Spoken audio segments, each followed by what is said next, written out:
Good evening and welcome to Morro Bay City Council meeting. This is the regular meeting of Tuesday, March 26, 2019.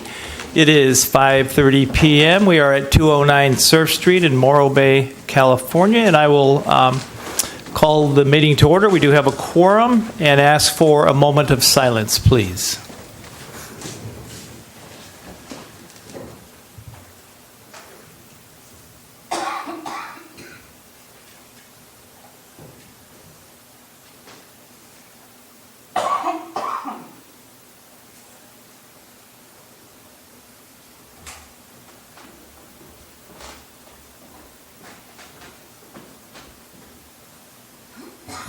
Thank you. And with that, I'll have our esteemed Harbor Director lead us in the pledge, if you would.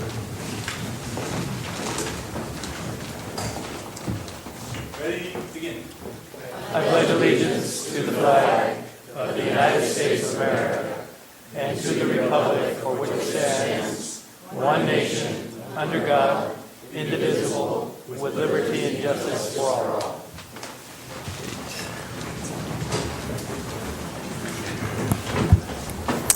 Welcome, and I'll ask our city attorney, do we have any closed session reports to report on, sir? No reportable action, Mr. Mayor. Thank you. We'll move to council members' comments and announcements. I'll start to my far left over here. Councilman Addis.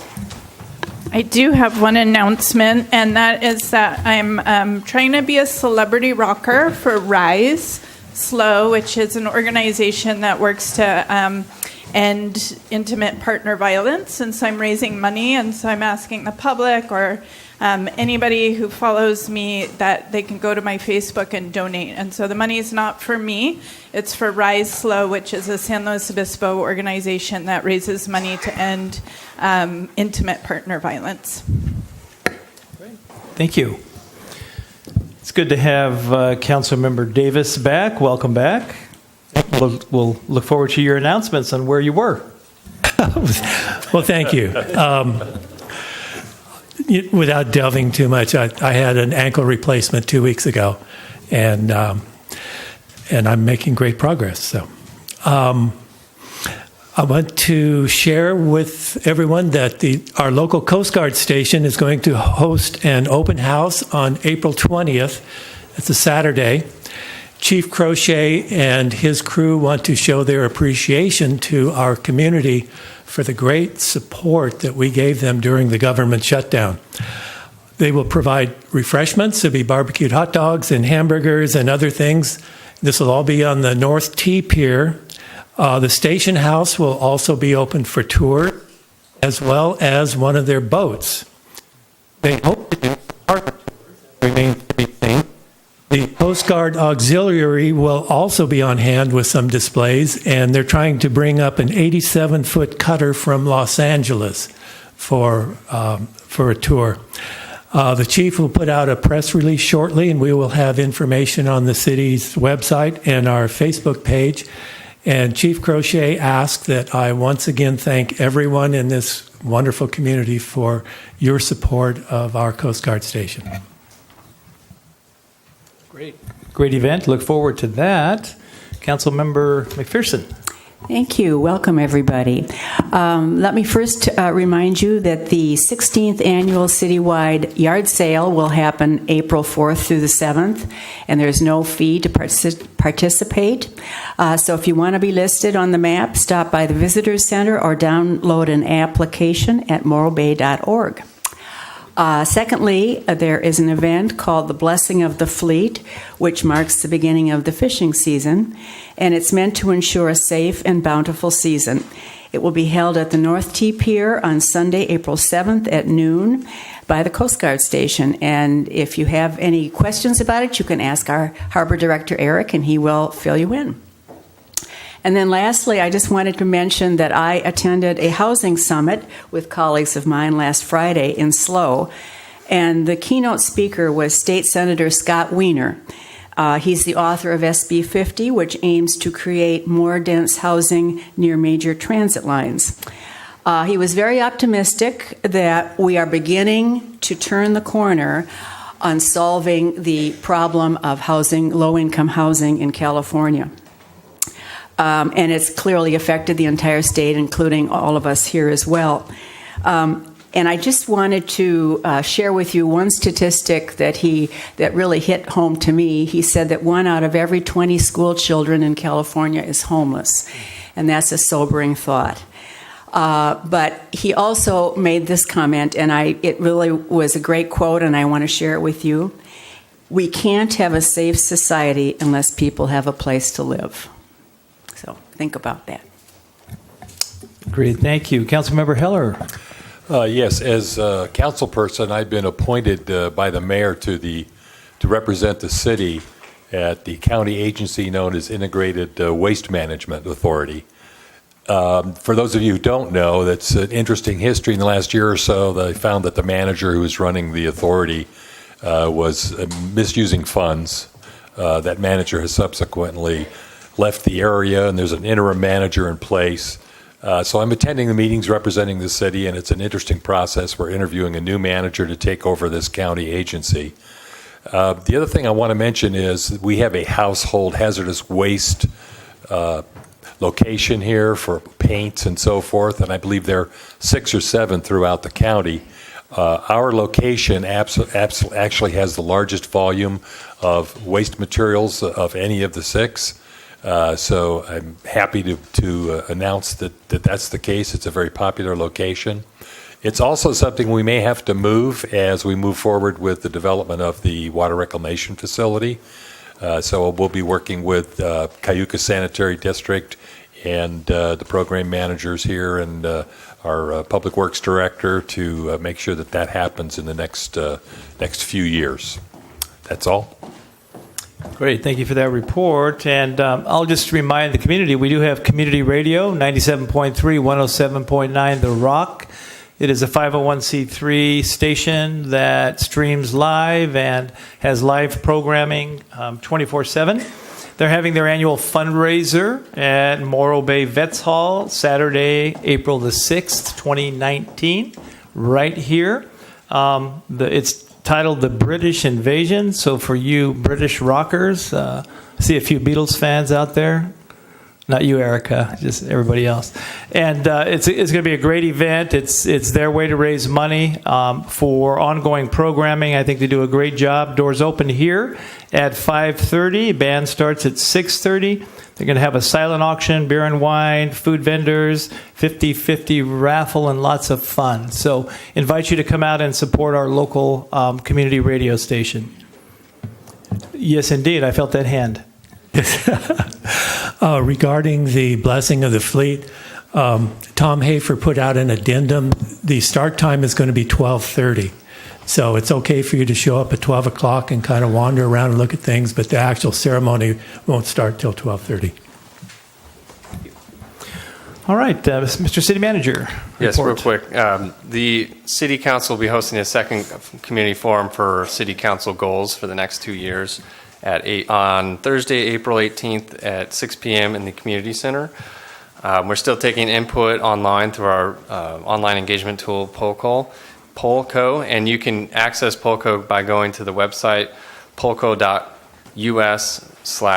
Bay. And if you haven't used the tool, all you have to do is click sign up, and it takes about 2 minutes to sign up, and then you can participate on the ongoing poll, which is looking at what are the priorities for the city for the next couple of years.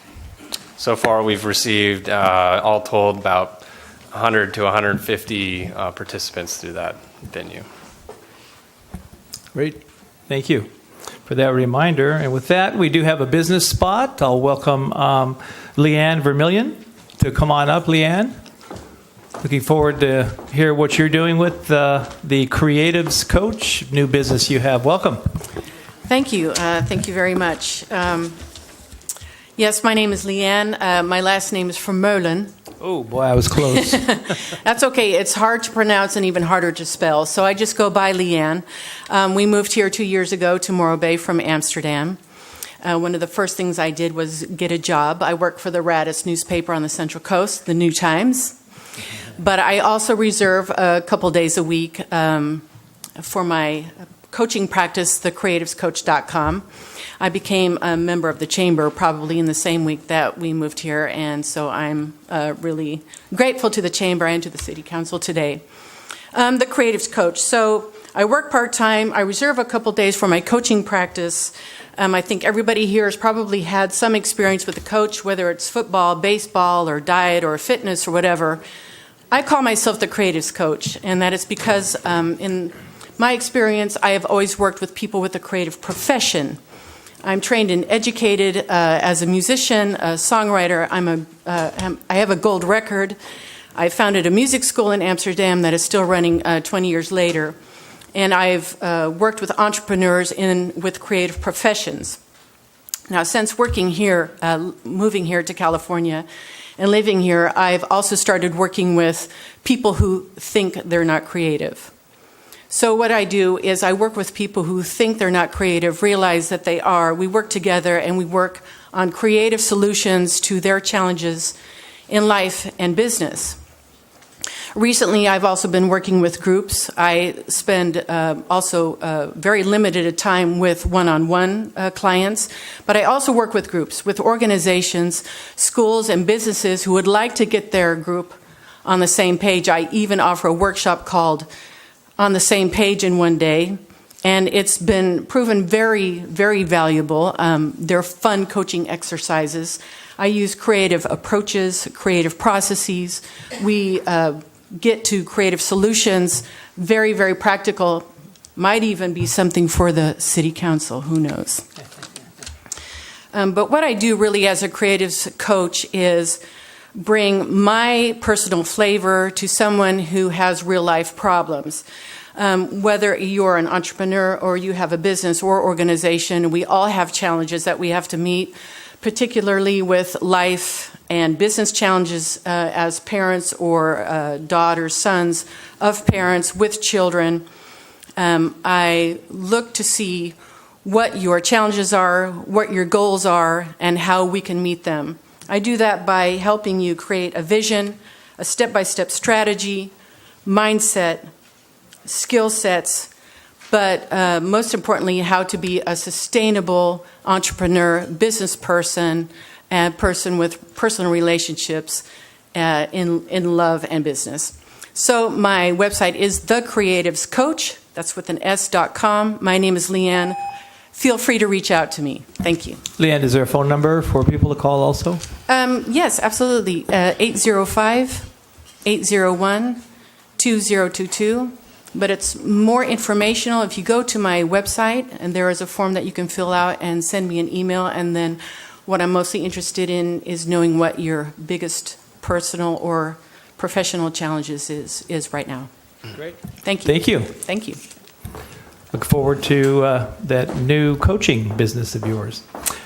With that, City Manager, I'll turn it over to you for the climate change presentation. Yes. I just wanted to just thank Councilmember Heller for agendizing that. I think it's timely, important, and I appreciate Mr. Graham, who's going to present that, but I'll let you introduce that. Thank you. Yeah, it was a good reminder of kind of where we are in the world in this day and age. The new council members want to understand what our approach to climate change and mitigation for the impacts that are already being felt across the globe. So our community development director, Scott Graham, has put together a quick presentation to give you a high 30,000 foot overview of the ways we're addressing that. And there'll be ways that this will come through the general plan, that local coastal program, and other venues throughout the year. So take it away, Scott.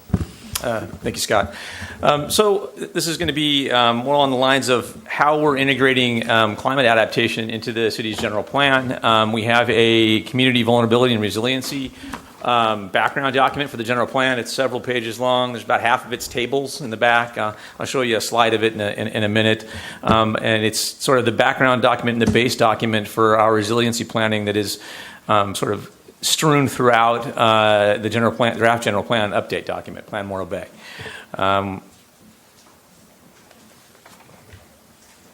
So there's three sections of the presentation, a little bit of background, some approaches and outcomes, and then some discussion about policy. And I have some of the sea level rise maps, so we can show you those too. It's kind of the interesting part, I think. So as I had indicated, this stems from the city's update effort for its general plan and local coastal program and zoning code. We're in sort of hopefully the final stages of that process. Currently reviewing documents with the California Coastal Commission. That effort is partially grant funded, about half, to the tune of about $600,000. Part of the deliverables for the 3 grants that we received is to address climate change, sea level rise, and to put climate adaptation policies into our general plan, local coastal program, and zoning code. That this process we've gone through public outreach in the beginning stages about 2.5, almost 3 years ago. We've prepared a baseline assessment that kind of gives us a starting point, and that was back in 2016. And then we moved into the vulnerability assessment that I showed you a minute ago, that kind of builds off that community baseline assessment. And that was, I think, last reviewed by the city in 2017. The approach we took as it relates to identifying resiliency approaches to climate change is to look at what changes will occur in Morro Bay, and then we took a look at it from a demographics, economic, and climate change approach to look at what people, structures, services, and other assets could be affected by the changes that will be happening. And then look at what are the effects of the changes on Morro Bay assets. Assets are like roads and infrastructure, the beach, things like that. And then to look at how well our assets can adapt and respond to these changes. So here's one of the tables I mentioned to start with. It kind of looks at, this is one of the asset lists related to land use, and it talks about its exposure as it relates to demographic and climate change. You'll note that you have an asset list on the left. Taking a look at agriculture as an example, and it's something that affects both demographics, by economics, can be affected by temperature change over time, wildfires, as there's anticipated increase in wildfires as temperatures rise, drought, and then flood impacts. So that's just one of the items and one of the assets that we took a look at as it relates to climate change. And sort of keeping the theme, and I'm sorry that came off a little fuzzy there, but the item that's at the top is the agricultural piece again. We also have it identified as what the impact is, and then we gave a score as it relates to an impact score, and also a score as it relates to the adaptive capacity of that asset. And you can kind of see in the table up there that agricultural issues or land can be affected by floodwaters, can be affected by drought. It has an impact score that's moderate.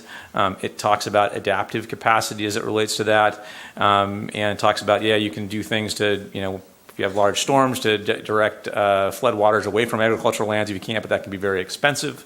And so you look at the adaptive capacity score, and it identifies it as moderate because there could be significant costs associated with implementing some of those solutions, and then gives it an overall vulnerability rating of moderate. And so that goes through all of the different impact categories and all of the different assets that are found in the city of Morro Bay.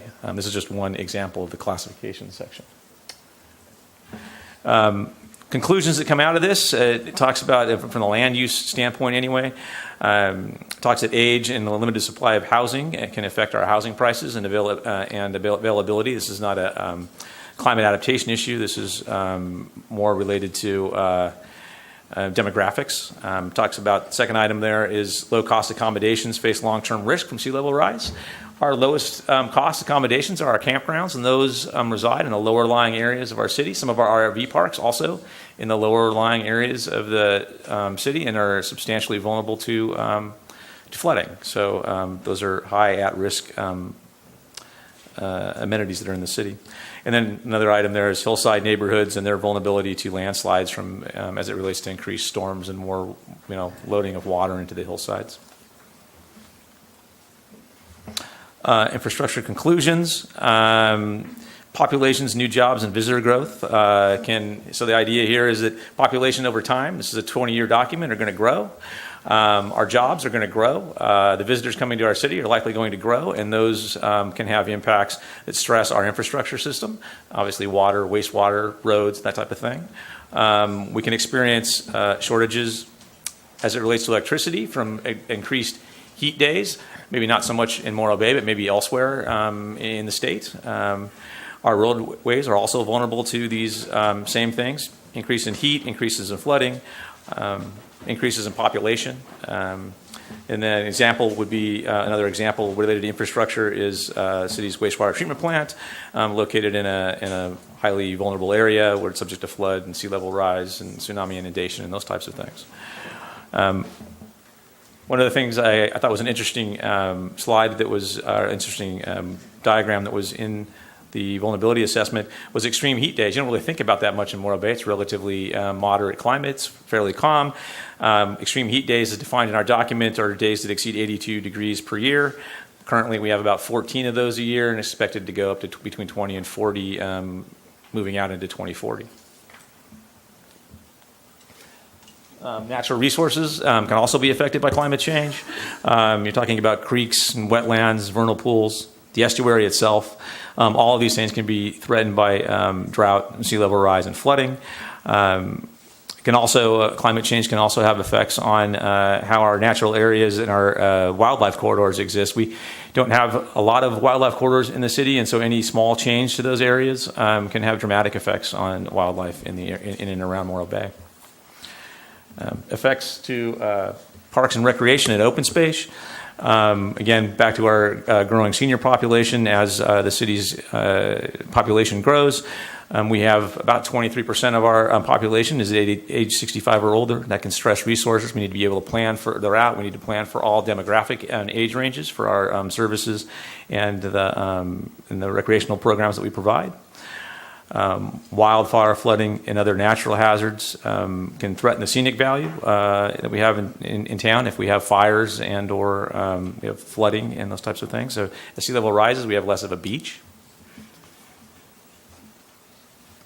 Additional recreational issues that are addressed in the document deal with the quality of our park spaces. Those can also be harmed by floods and droughts and extreme heat. Our older facilities in town are at risk from increased heat days.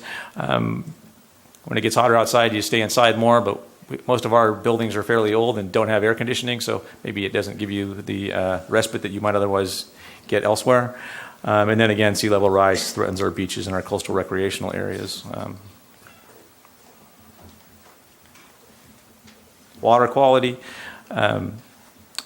As we continue to build out the city, we're mostly about 90% build out, 95% build out. But as you continue to develop, you have additional runoff. You have to address those impacts as you create additional impervious surface. You want to make sure that you're looking at where the runoff's going because it can pollute the bay and our other drainages.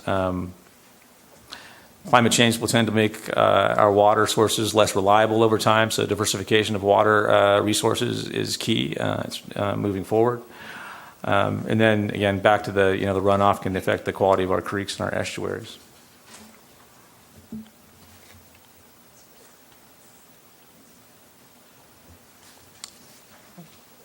These are some of the key issues that the policy document looks at. It looks at sea level rise resilience. It takes a look at our assets that require shoreline protection, our assets that require relocation over time as sea levels may rise. Document discusses coordination with other agencies that have vulnerable assets. Caltrans has a bridge that's subject to sea level rise and erosion. And then you have to look at sea level rise as it relates to redevelopment in certain areas of the city. Maybe within the next 30 years we're not having issues, but maybe by 2100 we're having problems in North Morro Bay related to flooding. I'll show you a map related to that here in a minute. We should continue to monitor our shoreline protection structures.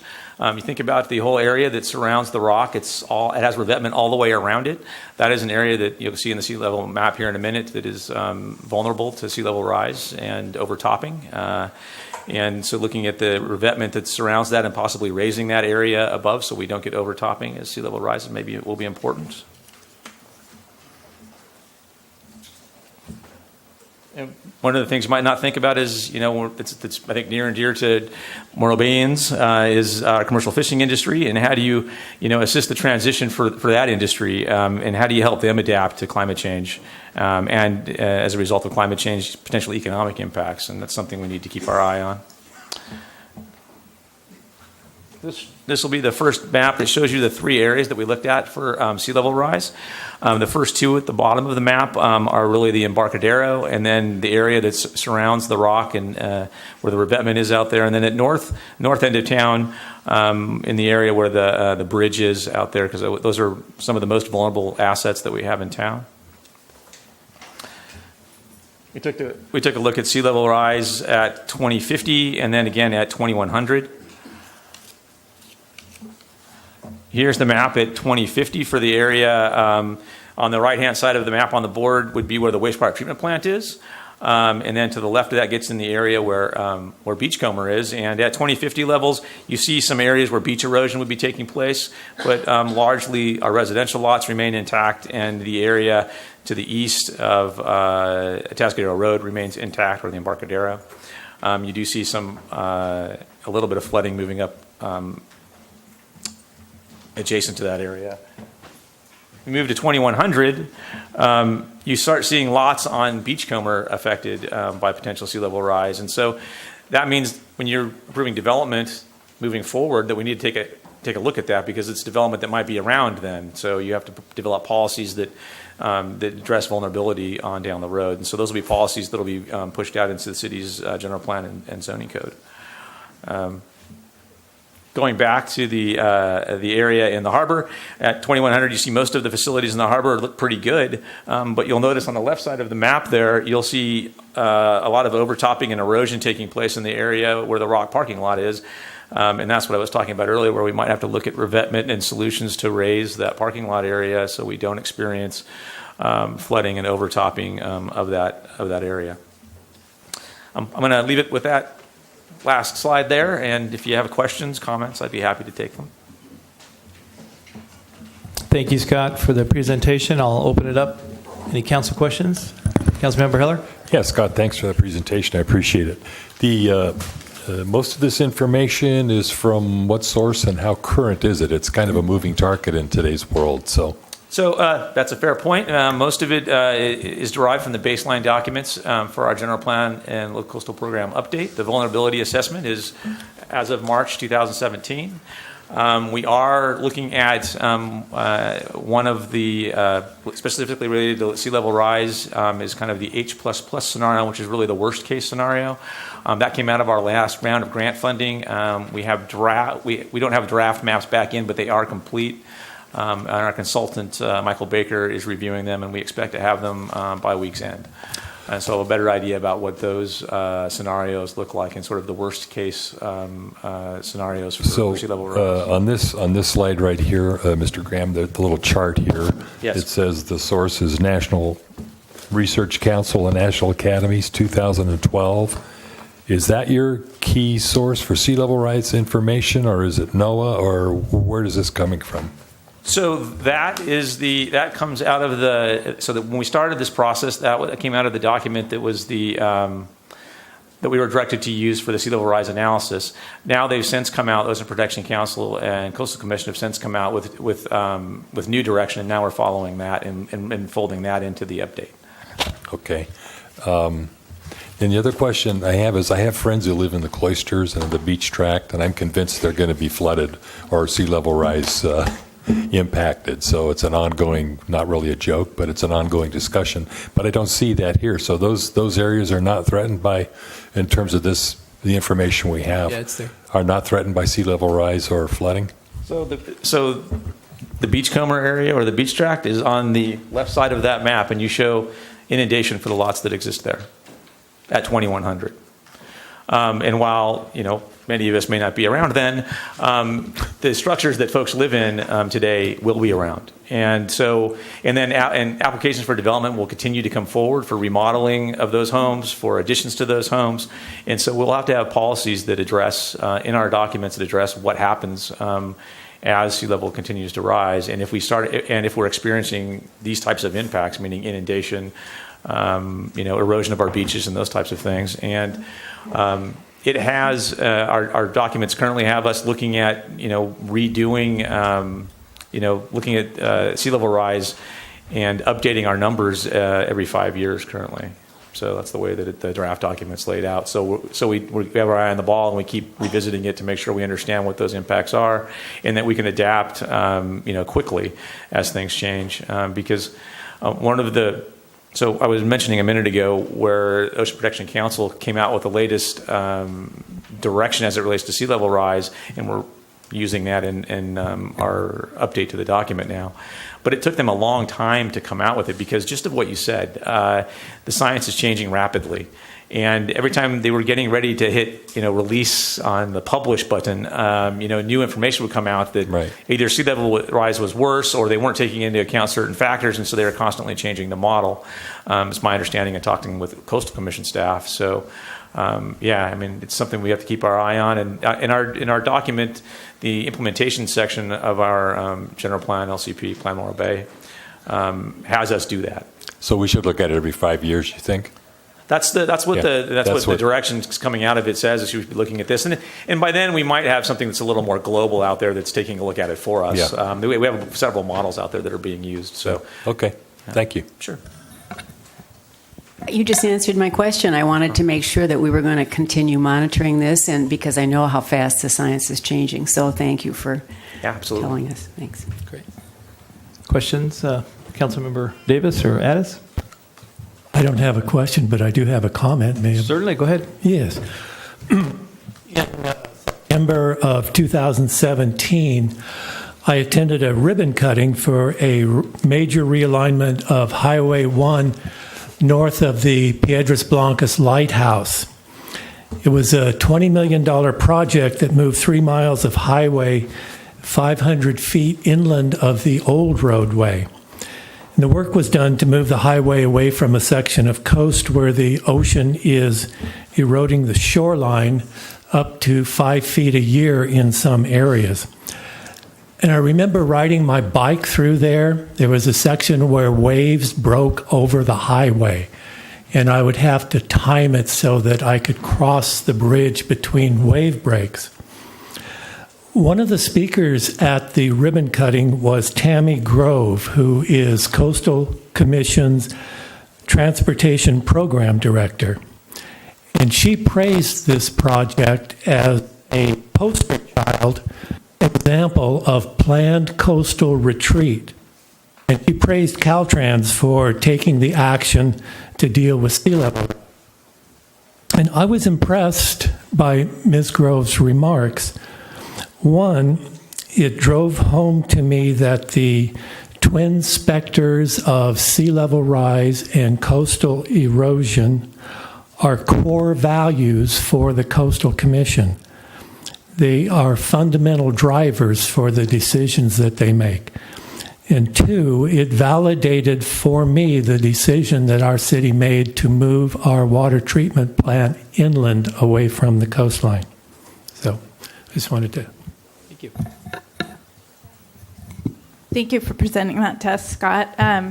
Obviously, this is an adaptation and resilience assessment, so very reactionary, and I'm wondering about prevention. And I know Morro Bay has a climate action plan, but it's from 2014, and it would seem some of that science has changed, and so where we're at and what our role is in terms of prevention, especially with the new climate science that says we have 11 years really before there's no turning back.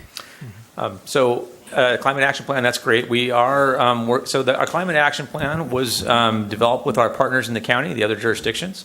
We meet regularly with them, and the conversation is that I think the city of San Luis is already, because they have staff dedicated just to these types of things, are going down that road. But the rest of the jurisdictions in the county are meeting regularly, and that's the next thing, is to update our climate action plan. And so I can see that, that process starting within the next year.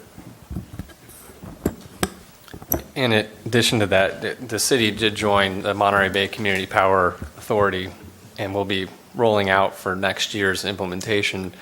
So community members will be able to opt into this program, which would purchase 100% green energy. So that's a significant step for a small community of our size to participate in. Scott, just out of curiosity, for city-related assets, are there any models to determine potential capital cost impacts down the line for that? Is that the next iteration of this? And how does the city begin to plan for dealing with mitigation and the cost of mitigation? Yeah, so the next piece of this, because we are, a city that has public trust lands, is the next phase of that is to evaluate our infrastructure in the harbor area anyway, and to identify associated costs with what climate adaptation will mean for that. And that's on our harbor director's plate. We've been talking about it on and off, and it's something we're going to have to pick up and start moving forward here in the not too distant future. But yes, that is something we'll be looking at again, probably within the year. With change comes cost. Yes, indeed. Well, thank you for that presentation. I very much appreciate it. And thank you again, Councilmember Heller, for asking for that to come forward. Very timely. With that, I'll move to public comment. This is general public comment for items either not on the agenda or items on the agenda for which you are not able to stay. As always, we do have speaker slips available. However, if you don't want to fill out a speaker slip, so be it. You still feel free to come forward. I will call those that filled them out first. And then anybody else that has public comment, I'll ask you to come forward. Feel free to state your name if you'd like any comments captured in the minutes. If you prefer to remain anonymous, so be it. That's your choice. So welcome. And with that, our first individual up for public comment is Wendy Wendt. Welcome, Wendy. Excellent, thank you. You made it first here. I did, which is good. Good evening, everyone. My name is Wendy Wendt. I'm a resident of Los Osos. I'm also the executive director of First Five San Luis Obispo County. And I come here this evening to help us all anticipate April as the month of the child and child abuse prevention month. Typically, a proclamation is read at the Morro Bay City Council meeting. I believe that might be happening at a future meeting, but I'm here tonight to help you anticipate it. It's great, Dawn Addis, to see you here, in particular because my daughter and your son experienced their first family child care in Los Osos a few years back, shall we say. At any rate, I'm also here on behalf of the Child Care Planning Council of San Luis Obispo County, which organizes a number of events celebrating Month of the Child. Thank you for the opportunity to help me and help our community celebrate the lives of 54,000 children and their families in San Luis Obispo County. They grow, live, play, and learn among us in this county every day. April is Month of the Child and Child Abuse Prevention Month. We hope you will join us and kids of all ages at one of the many events during the month. Saturday, April 13th is the 41st annual Children's Day in the Plaza at the Mission in downtown SLO. We'll be joined by over 70 organizations sharing fun family activities and information. Additionally, the annual Child Abuse Prevention Academy will be held just up the road on April 26th at Cuesta College. Many other countywide events are celebrating Month of the Child, and they're listed in those bags that we surreptitiously distributed to you before the meeting. We encourage you to also save the date for an upcoming town hall that's being hosted by First Five and partners in the county entitled Where's the Care? On Wednesday, May 29th. At this event, we will highlight the urgency of issues affecting early learning and education and care, including the lack of accessibility and affordability, as well as a persistent workforce crisis within the early childhood field. In Morro Bay, there are only five, licensed child care programs with a capacity to serve 177 children. That's not just early childhood, that's after care as well, after school care as well. We urge the Morro Bay City Council to send at least one representative to attend on May 29th as we mobilize innovative solutions within our community to meet the challenges that impact families with children and local businesses. I encourage all of us to keep children in our county in our hearts, minds, and commitments every day, every year. It's our collective responsibility to demonstrate daily that our youth are our highest priority, as evidenced by our collective commitment of time, money, sustained effort, and unified support. Housing and climate change being two of the big issues that affect our youngest citizens. So thank you very much for your time. Thank you, Wendy. Very informative. Appreciate it. Next up for public comment is Bob Kerwin. Welcome, Bob.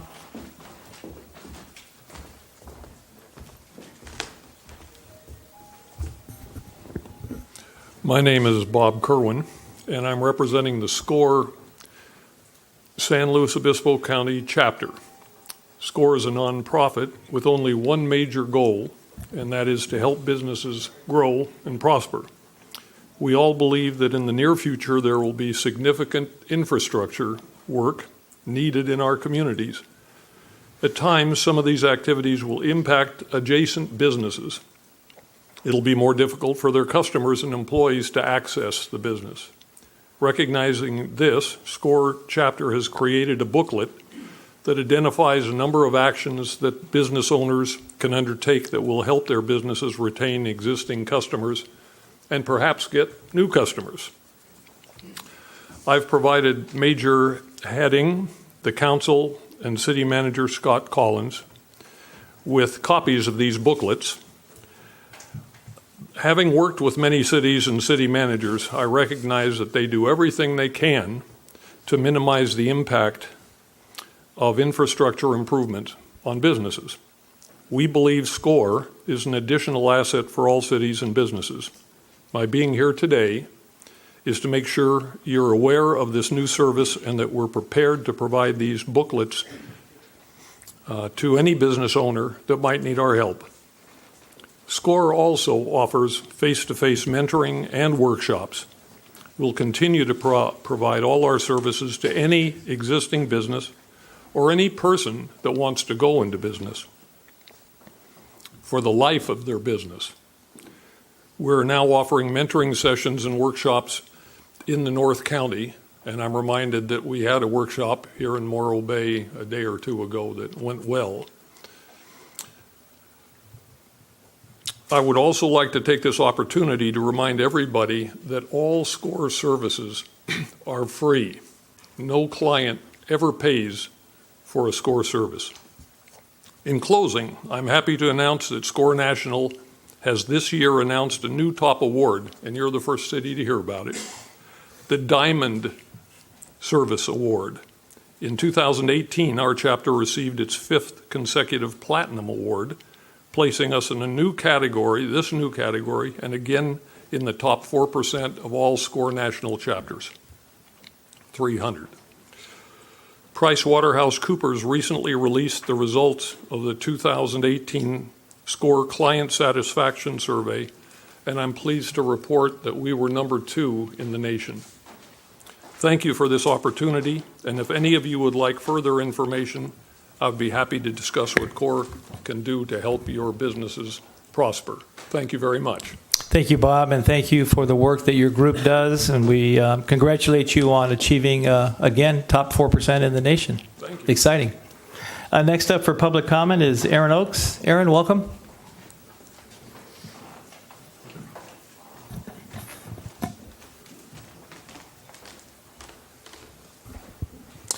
Good evening, council, staff. My name is Aaron Oakes of Save Morro Bay.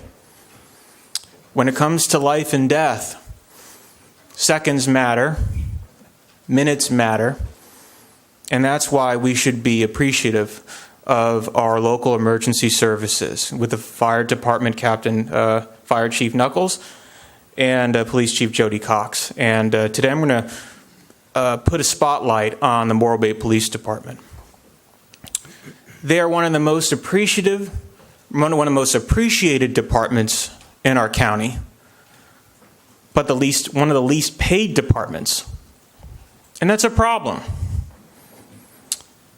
Their department, that for the average police officer salary, is 42% less than the state average.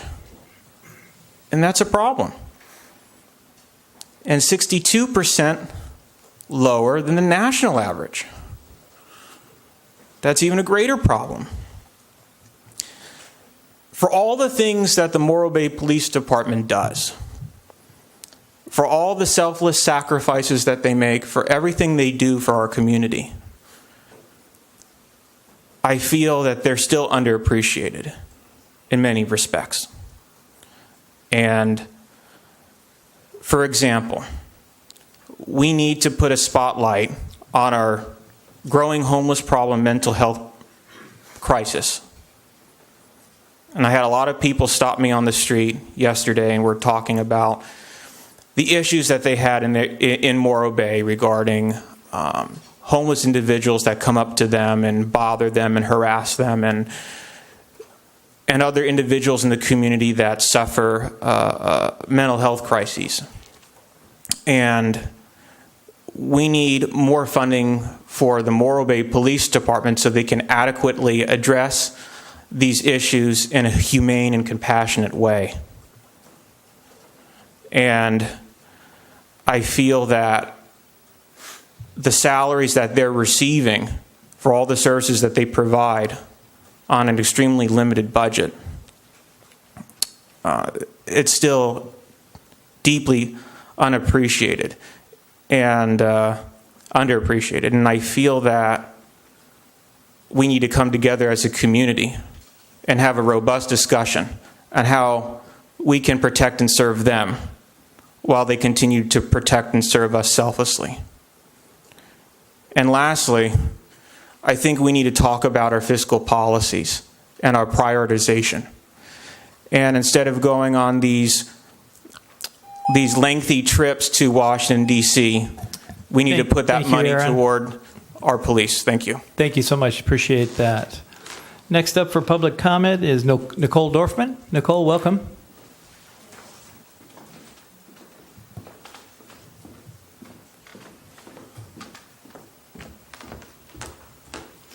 Hello, good evening, everyone. Thank you so much for being here and running our town such a wonderful way. And I won't take up much of your time today. I am here to comment on the wharf and I believe the coastal development permit. I will not be able to stay too long, so I wanted to just give you my support. I do support the direction that the council is taking, and I encourage you to stay on track and keep moving in that direction for our best future. So thank you very much. Thank you, Nicole. Let's see, next up for public comment is Erica Crawford. Erica, welcome.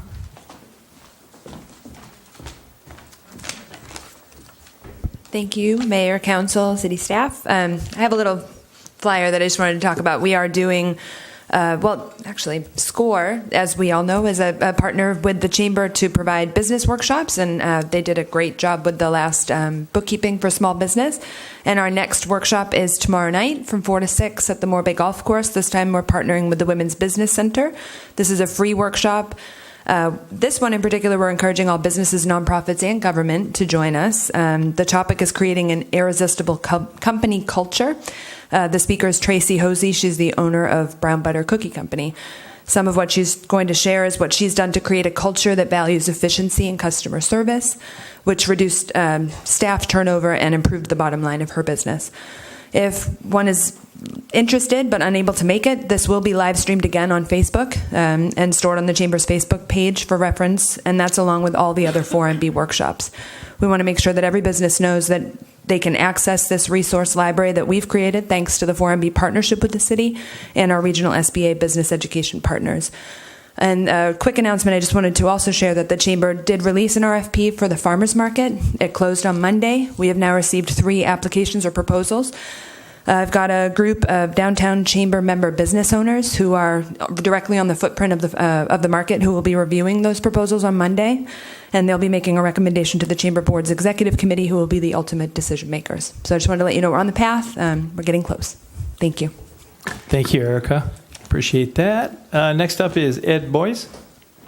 Ed, welcome.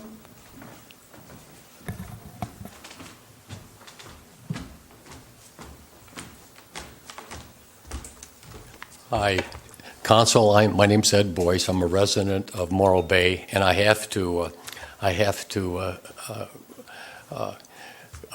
get along with Robert up there, Davis, because I just limped up here because I have a new knee put in about 3 months ago, and I sure sympathize with you. Quickly, what I'm concerned about is we need to continue to move forward on the water reclamation project. I'm just thinking that when Pam and I moved here 5 years ago, I got a little brochure in the mail, and it said something about 70 million, okay, and now we're at 126 or whatever it's at, but we just can't let anything get in our way now that we've got the program lined out and we can go ahead and move forward. And so the faster we move, the less it's going to cost, because I use that as an example, 70 million to 126 million in 5 years. I kind of thinking, wow, if we wait another 5 years, what the heck's it going to be? So we got to continue to move forward on that. Thank you. Thank you, Ed. Appreciate that. And next up is John, is it D'Annunzio? John, I didn't see you out there. Yeah. You need to improve your handwriting, John. Just want to share that with you. But welcome, John. Good to have you. Or I need to improve my eyesight, one of the two. Duly noted. Yeah, good evening, Mayor Heading and Morro Bay City Council. I'm John D'Annunzio with SLOCOG, San Luis Obispo Council of Governments. I'm here to talk to you tonight about the 2019 Regional Transportation Program and EIR. SLOCOG, as the Regional Transportation Planning Agency, we're required by law to update this document every 4 years. And with it, we will take local circulation elements and local capital improvement programs and consolidate them into a regional plan to accommodate the growth that we'll see along a 25-year time horizon. So not unlike what we saw earlier with the climate presentation, which was a 20-year horizon, we're looking at a business plan for regional transportation over 25 years. And some of the statistics that we need to account for are increased of 40,000 people in SLO County, 18,000 homes, and 18,000 jobs. So how our infrastructure links up to those changes in demographics is very important.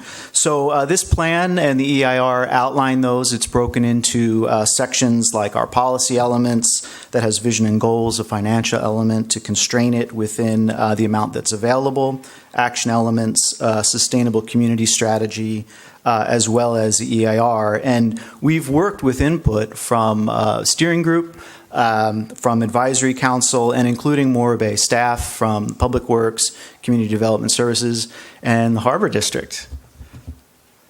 Okay. And so the public is... I was looking at you, Eric. Okay. The public is invited to review the full RTP and environmental impact document. Both documents can be found online at slocog.org.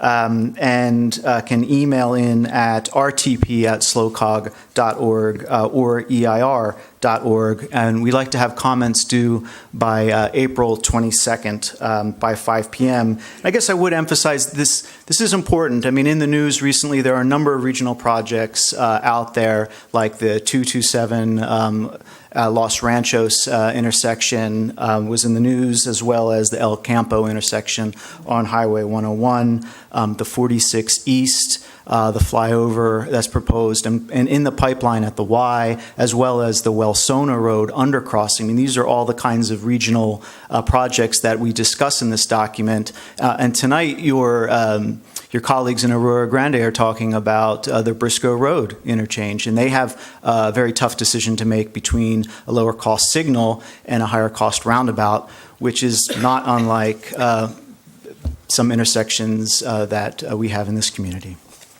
Thank you very much. Thank you, John. Appreciate what you do for SLOCOG. And next up is Deanne Bianco. Deanne? Or Diane. It could be Diane.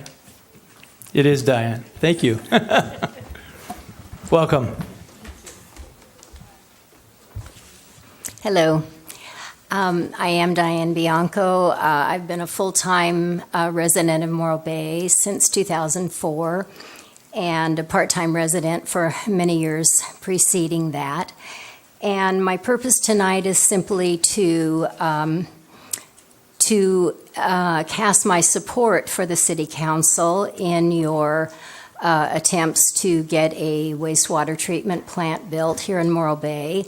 I feel that all of you were voted in by the majority of the citizens in Morro Bay, And I think you've done your due diligence way above and beyond the call of duty in terms of building the most expeditious plant that you can, and as did the city council before you. And I just think it behooves us as citizens to stand behind the people that we put onto the council and put our trust in you. Thank you very much. Thank you, Diane. Next up for public comment is Paula Radke. Paula, welcome.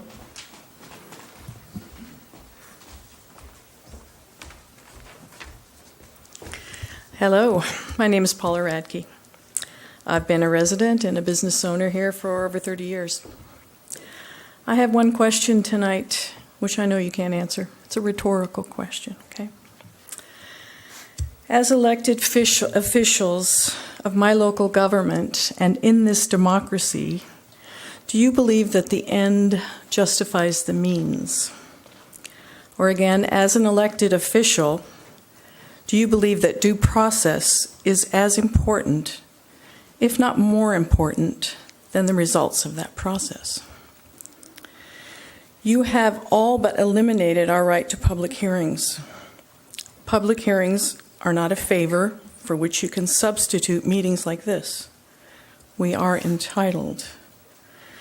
Please bring back public hearings so that we may function as a true democracy. Thank you. Thank you, Paula. Next up for public comment is Vivian Levy. Welcome, Vivian. Good evening, Mayor and council members. I'm here as a resident of Morro Bay. I live on Surf Street, just down the block, and talking about, once again, the Surf Street stairs.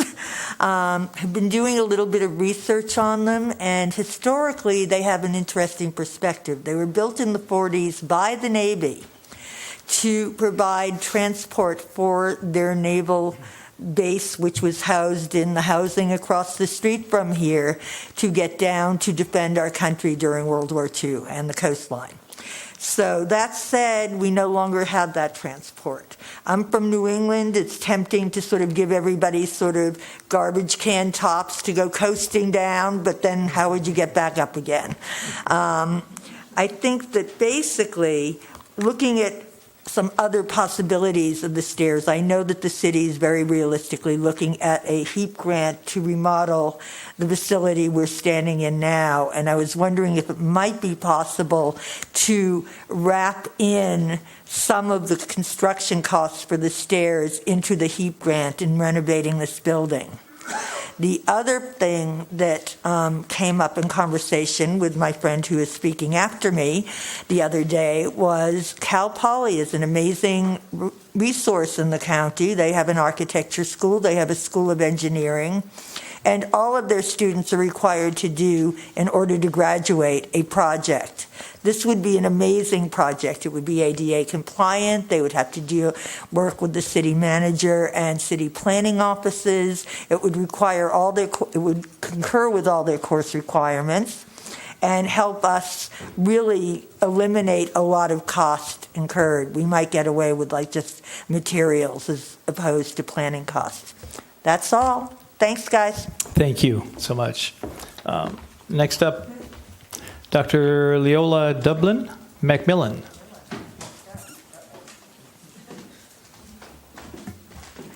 Welcome.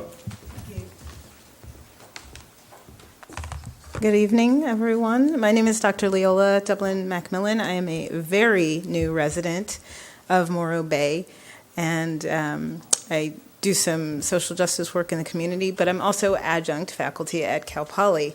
I am the friend that Vivian was speaking with about the Surf Street stairs. And what I wanted to share with you very briefly is that there are at least 17 programs or departments at Cal Poly that are either directly aligned or tangentially aligned to this project, rebuilding these steps. They include engineering, architectural engineering, civil engineering, architecture, industrial engineering, construction engineering, graphic communications, art and design, environmental engineering, environmental management and protection, environmental, earth and soil sciences, landscape architecture, recreation, parks and tourism, geology, hydrology, wildlife, and biodiversity conservation. As Vivian mentioned, every Cal Poly student is required to complete a capstone project, their senior project, before they can graduate. From the Cal Poly website, the senior project consists of one or more of the following: a design or construction experience. I bring that to your attention because what I have found is that locally we tend not to look for solutions that are right here. If, as the city, we don't necessarily have the resources to tackle that project, but it's something that people want done, there's no reason why we can't tap into the student body. They have to have senior projects. We can always find volunteers. I sit on the board of a number of nonprofits in the Central Coast, and we just had an event in Santa Maria where we had an entire platoon of youth from the Grizzly Youth Academy come out and volunteer. That was 50 students, free labor. And so I would just encourage you all to maybe consider some creative solutions for restoring one piece of Morro Bay history. Thank you very much. Thank you. Appreciate that. Next up for public comment is Linda Winters. Welcome, Linda.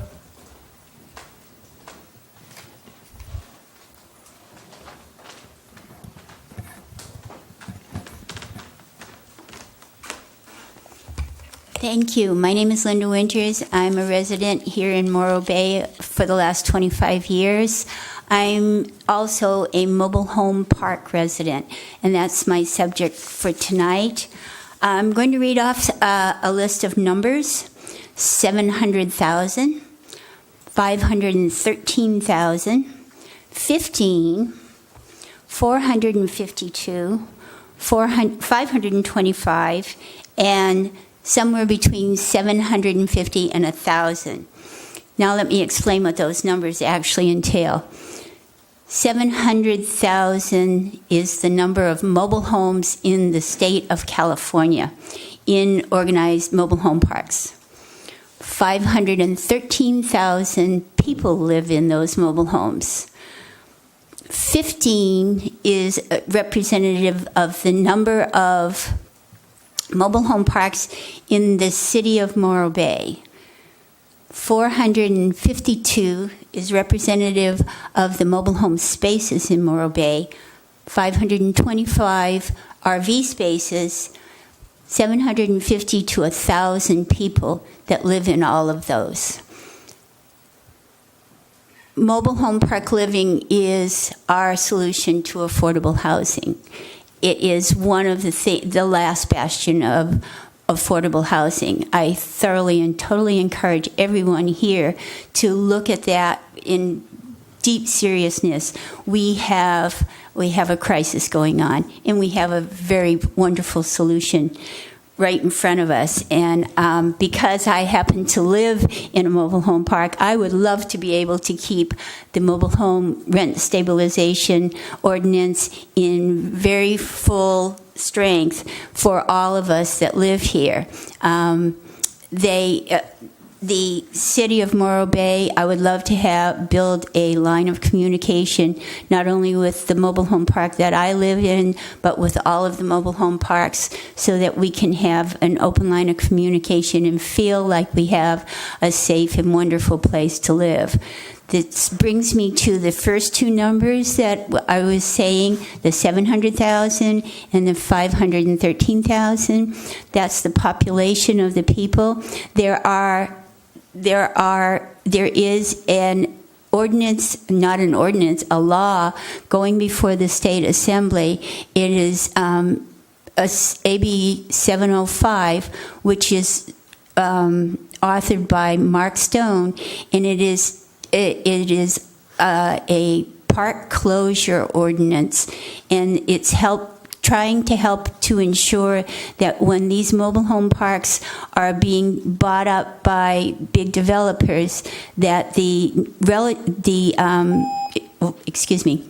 AB 705. I'll explain more later. Thank you. Thank you so much. Appreciate that. This is general public comment for items not on the agenda or for items on the agenda for which you cannot state. I'll leave it open. That's my last speaker slip. Anybody else want to make public comment? I see. Good evening, Marla Jo. Good evening. Marla Jo Sadowski. I'm a 37-year resident of Morro Bay and longtime resident of the Central Coast. I would like to speak to the presentation on climate change this evening and give you one local person's perspective on what I see in my community and as far as the knowledge of climate change goes. Let me give you a little background. I happen to have, it's no big deal, but just so you know who this person is, okay? I received an honorable membership to the American Society of Mechanical Engineers for my work on water quality, water quantity, drought, and human health in 2005. Since that time, I've also been following the Ocean Protection Council meetings and research since 2005.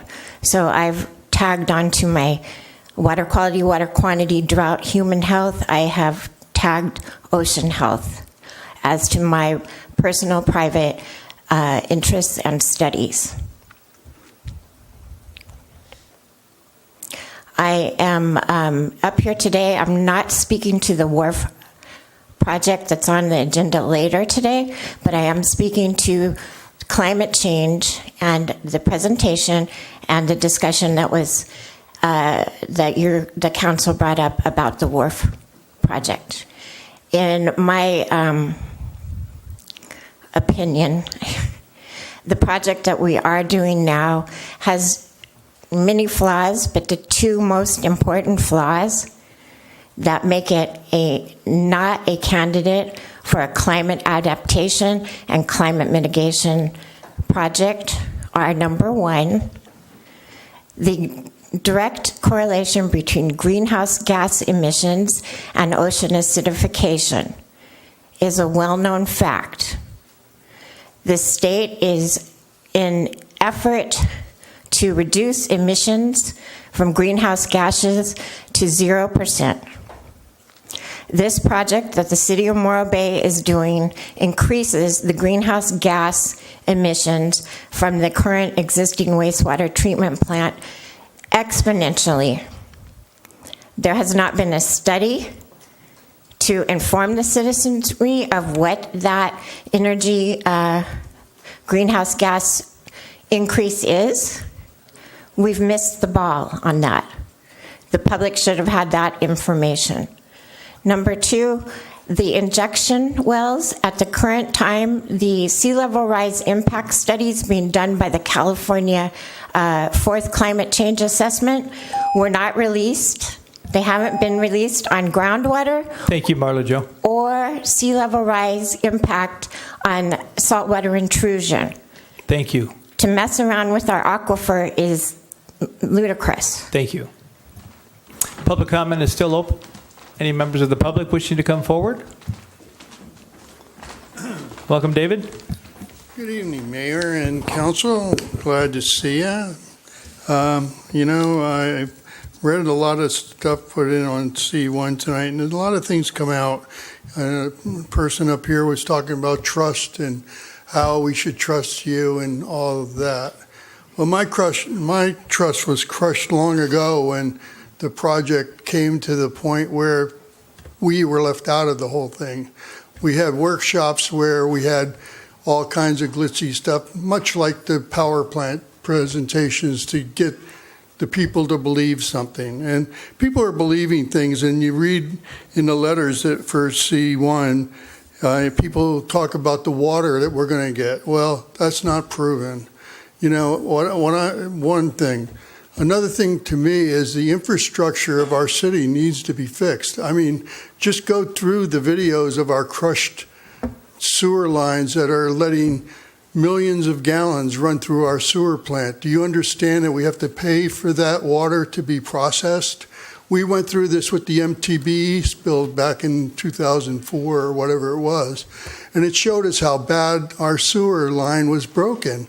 Now, I've looked at we have managers' reports with the pictures of this stuff. You have the infiltration studies. You haven't done anything. We've gotten years down the road. We voted you money years ago to work on this. You haven't done one pipe.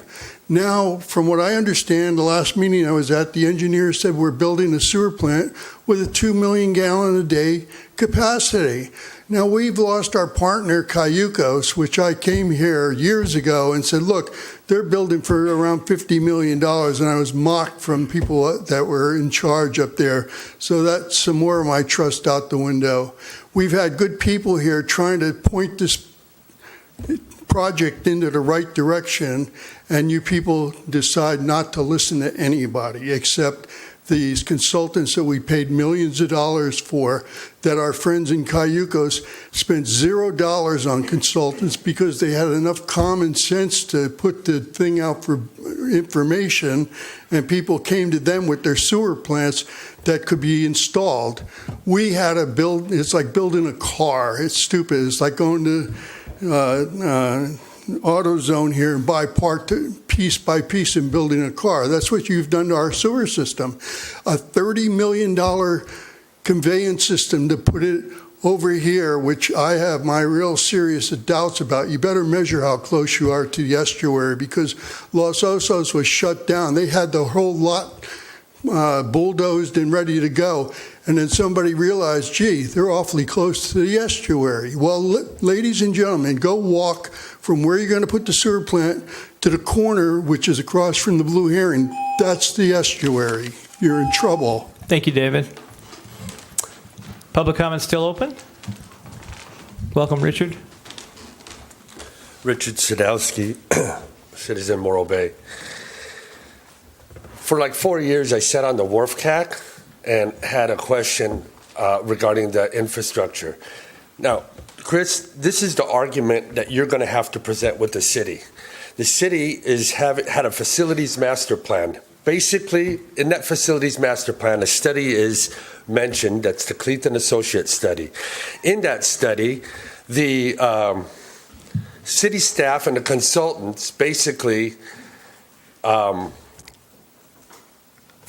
in my opinion, frauded a Amick and Burgess study, EPA study, regarding exfiltration. And basically they said that the self-sealing properties of the sewage seals up the cracks in the pipe. They edited a part of that study out, basically negating the study in itself. So what happens is our Public Works Department basically ruled out any exfiltration. They rule in infiltration. Now, what you're going to be up against is this fact is that I was talking to one of the people in the street one time, and I said this. I actually talked to the consultants, and I said, if this is true, then what we should do is, President Obama was president at the time. I said we should contact President Obama, find out what the people are eating in North Morro Bay, and find out, because we could save trillions of dollars on our self-sealing sewage in our infrastructure. That's how ridiculous this project is, and that's what you're basing it on. You're basing it on a fraudulent study. You're basing it on infrastructure that is collapsed. You have I&I. Another example, if you're instead of dealing with the problem of I&I, you guys are building a bigger plant to handle that. Now, it's like you have a car that has an oil gasket leak on the head. It's like taking the engine out, building a bigger oil pan, and then putting it back in so you could keep adding oil while that thing's leaking it out. It's ridiculous. The project is ridiculous. And as far as climate change, I would check the Safeguarding California document. basically in that document, it mentions not only in climate change, when they talk about climate change, it has to address the greenhouse gas adaptation. This project hasn't done that. And so I feel that, you want to talk about trust, you have to let people speak and have public hearings, because otherwise you're holding the course, and it's basically a shell game. Thank you, Richard. Public comment is still open. Come on down. Hi, Dan. Welcome. Thank you, Mayor. My name is Dan Sedley. I'm a Morro Bay resident. I too wanted to talk about our first responders. I don't think they're given enough credit for what they do for our city. Being a retired peace officer myself and an administrator of peace officers, I have an idea of what they go through. In my own neighborhood, I see the fire department responding regularly to medical emergencies. We live in, not to mention the color of my own hair, but we live in an elder society. And so there are lots of medical responses, and I see them. They're Johnny on the spot. They're caring. They're thoughtful. They're trying to take care of people as fast as they can. They're assisting the paramedics with great professionalism, with great caring. I see them. I've seen them respond to fires in my neighborhood that were burning higher than my two-story house, just risking their lives along with in coordination with other fire departments and working well with them. They deserve more recognition than they get. And going along with first responders, I want to talk to the police department as well. Recently, I had a situation that wasn't being responded to, and I don't really want to get into that, but it had to do with after hours that the sheriff's department is our dispatcher, and they were not responsive to my call. Later came an email to various members of, or maybe all of the city council and the mayor, and thank you for sending the police department to my neighborhood, and I appreciate that. And they did take a report, and they were very professional. I have seen them respond to emergency situations in my neighborhood that have been very difficult, and they show great patience, great restraint, great bravado in the face of negative situations. I too want to say that I believe that both of these departments deserve a fair wage. We have good people that are, I would say, excellent in my experience with working with peace officers. I actually worked as a part-time fireman and a full-time fireman at a department. And my experience is primarily as a peace officer. They deserve a fair wage. I can't emphasize that enough.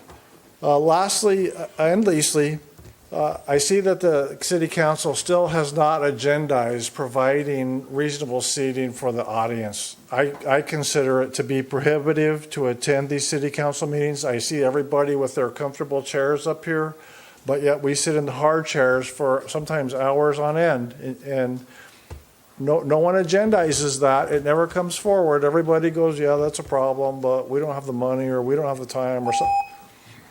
Anyways, I've said my piece. Thank you, Mayor. Thank you, Dan. Appreciate that. Public comment is still open.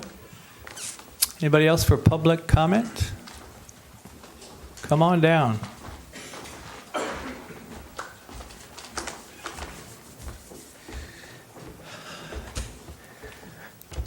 Hello, esteemed council.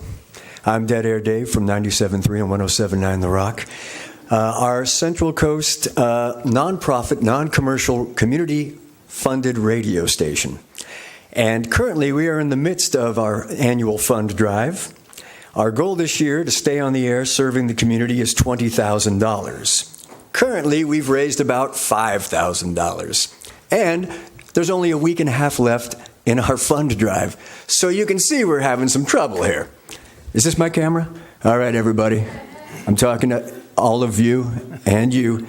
you need to swing by our website. That's centralcoastradio.org, centralcoastradio.org, and click the donation button there, and you can make a kind, generous, and dare I say, tax-deductible donation. So it's a win-win. You help keep the radio station on the air, serving our community, and you get a tax break, too. You got to love that. Remember, you can tune us in on the FM dial here in the Estero Bay area at 97.3, or if you're over in Paso, through Atascadero, 107.9 is where you'll find us. And you can find us anywhere on the website, centralcoastradio.org. So you can stream us there, you can make your donation there, and keep us on the air serving the community for another year. We're going into our 6th year already, and I think it's fantastic that a community our size has its own radio station serving everybody with great music and great talk programming. It's really a great time. If you haven't tuned in, give us a shot and put us on your presets. And then we're going to wrap up the big fund drive right here at the Vets Hall on Saturday, April 6th, for our British Invasion concert dance party. And believe it or not, it's free to get in. What kind of sense does that make? It's a fund drive, and it's free to get in. But once you get inside, there's going to be a silent auction, a 50-50 raffle, adult beverages for people 21 and over. All those proceeds will help keep us on the air and fund it as well. And we'll also take donations that night as well. There'll be food out in the courtyard, so spend the whole evening out here. Have dinner, dance, have a great time, keep the radio station on the air. So once again, swing by the website, centralcoastradio.org, to click the donate button, or come and join us for the big British Invasion dance party on April 6th, right here at the Vets Hall. And we encourage everybody to dress in the spirit of the British Invasion, so I'm looking forward to seeing a lot of Chelsea boots and paisley, and I hope to see everybody there. All right? Thank you very much. Thank you. We're grateful, Dan. Thank you, Dave. Public comment is still open. Anybody else for public comment? No. Okay, I'll close public comment, bring it back. A couple of things. Let me look at my notes here to potentially address. We can't obviously talk about labor relations issues, but maybe, Mr. City Manager, you could talk about how we evaluate wages and salaries through our program, potentially as a response to the general issues raised. Yes, we do look very closely at our direct comparables, which is the SLO County region, and go through a pretty lengthy process to see where we stand in comparison to our competitors. We understand that right now it is extremely hard to recruit for police officers, and that's kind of a national issue. So we certainly have made it a point to try to stay as competitive as we can. Ultimately, a lot of it comes down to our available resources. That's true of all of our employees. We're sort of at the lower end and do the best we can, and we look at market situations and see what we can do, and ultimately it's up to what we have in our revenues, because we have to bring forward balanced budgets. Thank you for that. And then the notion of obtaining grant funding for the Surf Street stairs. I know we've talked about it a number of times, but we had some interesting comments regarding potential partnerships with nonprofits and Cal Poly. Any potential response to that, or any comments? Yeah, I mean, that is a fantastic idea for us to consider. One thing to note is in order to do it to meet ADA standards, we're talking about an $800,000 project. A lot of that would require skilled labor, engineers, et cetera, to actually complete the project. But I like the idea of potentially using Cal Poly students for some of the design elements. But there would be significant investment nonetheless that would need to come from the general fund to pay for. So certainly if that's something council would want the staff to pursue, we would entertain that. But excellent idea to be creative. We definitely like to take up those opportunities. Great. Thanks for that. And anybody want to respond to a greenhouse gas emission issue with regard to the WRF project? That's I think been aired before, but maybe you could respond in general, the concern about that. In general, it was addressed in the IR. I don't have a copy of the document in front of me to basically recite how that was addressed, but it definitely was addressed in the environmental review document. Okay, thank you. And then can you give us an update on the chair issue when the Vets Hall? I know we have a project and we're looking at spiffing this place up, but that's right. The council approved submittal of the HEAP grant application, which will address some of the lingering issues and also look at expanding some of the facilities here. The chair issue is part of the broader part of the project, which we're trying to figure out how this would all be staged. We hope to hear from the county in May. Is that correct? Councilmember McPherson? April. So much sooner. April, we hear back. I think the chairs can be accomplished potentially outside of that project. That's something that Rob and I are looking into to see if we can just move that along without having to go through the other lengthy process, because that will take some time. So that's something we're committed to looking at. Great, thank you. Okay, with that, we'll move to item A in the agenda, the consent agenda. I will open up public comment. Any members of the public wishing to speak on any items of consent, feel free to come forward now. I have no speaker slips for that. Going once. Anybody interested in public comment on consent? Seeing none, I'll bring it back to council. Any items to pull? If not, I'll entertain a motion for approval. I move we approve the items on consent. Oh, too fast. Okay. I wanted to pull, Sorry. I'm sorry. Okay, sorry. I wanted to pull A4 and A5.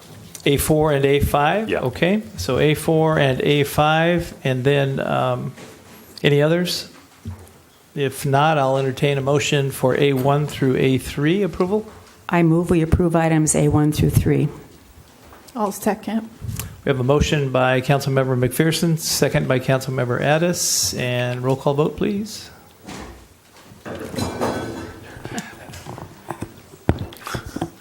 Shared services here with regard to equipment. Wanted to note that for an expense reduction plan. Councilmember McPherson? Yes. Councilmember Addis? Yes. Councilmember Davis? Yes. Councilmember Heller? Yes. And Mayor Heading? Yes. Motion carries 5-0. Okay. Councilmember Heller, A4. It's all yours. A4. So one of the goals that I set for myself when I got elected to the council is to learn about city finances. I think we all probably need to know more about it than we do. I pulled this item because I wanted to talk a little bit about something that I really didn't know about till I got elected, and that is the fact that we do have investments. We talk a lot about the general fund and our revenues and our expenses. But in addition to that, we have about $27.5 million invested in money market funds and CDs and so forth, with a weighted average rate of earnings of about 1.5%. And if my math is correct, these investments generate about $420,000 a year or so. Is that? I'm going to put the Director of Finance on the spot here and see if she can help me out with some of these numbers. But is that about in the ballpark? You're in the ballpark. I don't have the exact number with me, but the report also states that 92.7% of the invested funds are liquid, meaning they're in money market funds and readily accessible. Can you define liquid assets? Is there anything besides money market funds that are considered liquid? so our liquid assets are all of our LAIF investments, which is our local agency investment fund. It's like a bank account. And then our RABO and our Opus bank accounts. Our CDs are anywhere from 1 year to 5 years in length, so we don't consider those to be liquid. We have significant liquid cash on hand that we can draw on at any point. We need to spend some time analyzing what is the right amount of cash to have, and given the construction with the wharf and what our timing is for that along the construction timeline. All of our funding options would be reimbursement based, so we'll have to have cash on hand first. Okay, and then I see here that the target liquidity rate approved by the council last year was 65 to 70%, and we're at over 90%. Can you explain why we're in that position? Yeah, a couple of reasons. Number one, with the wharf construction project, as I mentioned, we need to have cash to front those costs and then submit reimbursement under the WIFIA loan.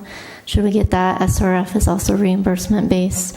And then the difference at this point between the LAIF fund and a 5-year CD, for example, the interest rate difference is not significant. So until we have some comfort as to the amount of cash we need to have on hand for the wharf, we haven't made any long-term investments at this point since we're not losing interest rate.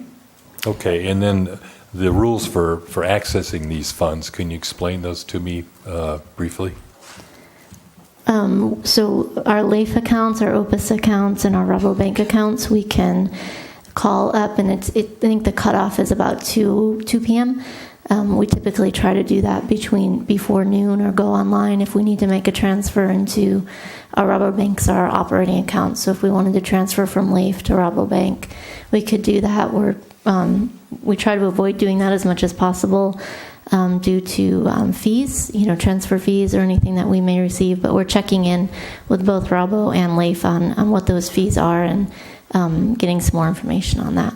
So in general, is the policy such that we can borrow money from this $27 million investment fund, or are there policies that restrict borrowing against it, or how is that structured?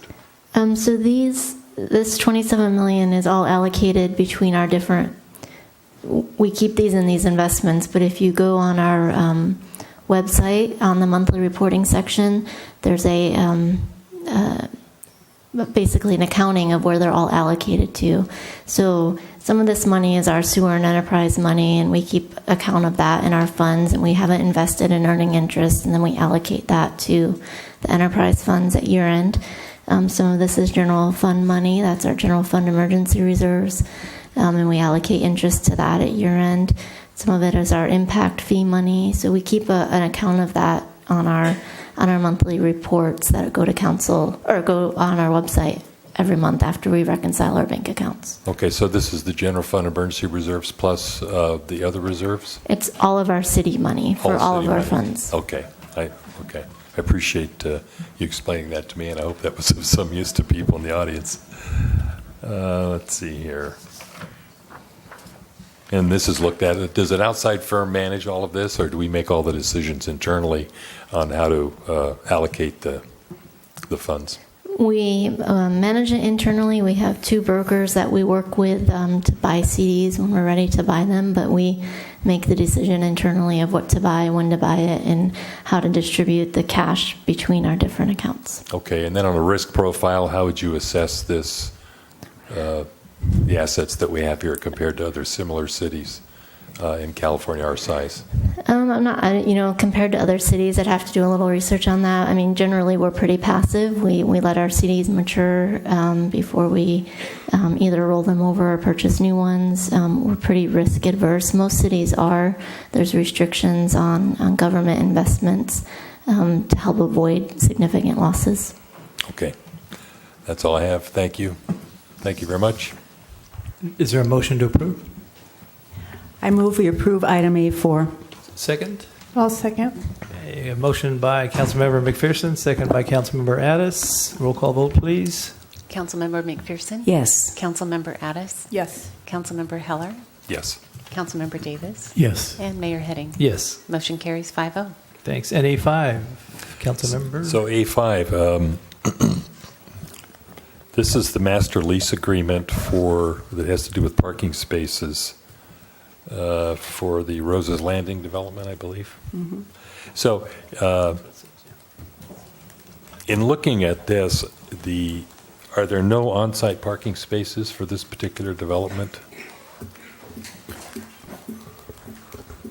No, currently there's no parking spaces available on that site. It's fully developed out.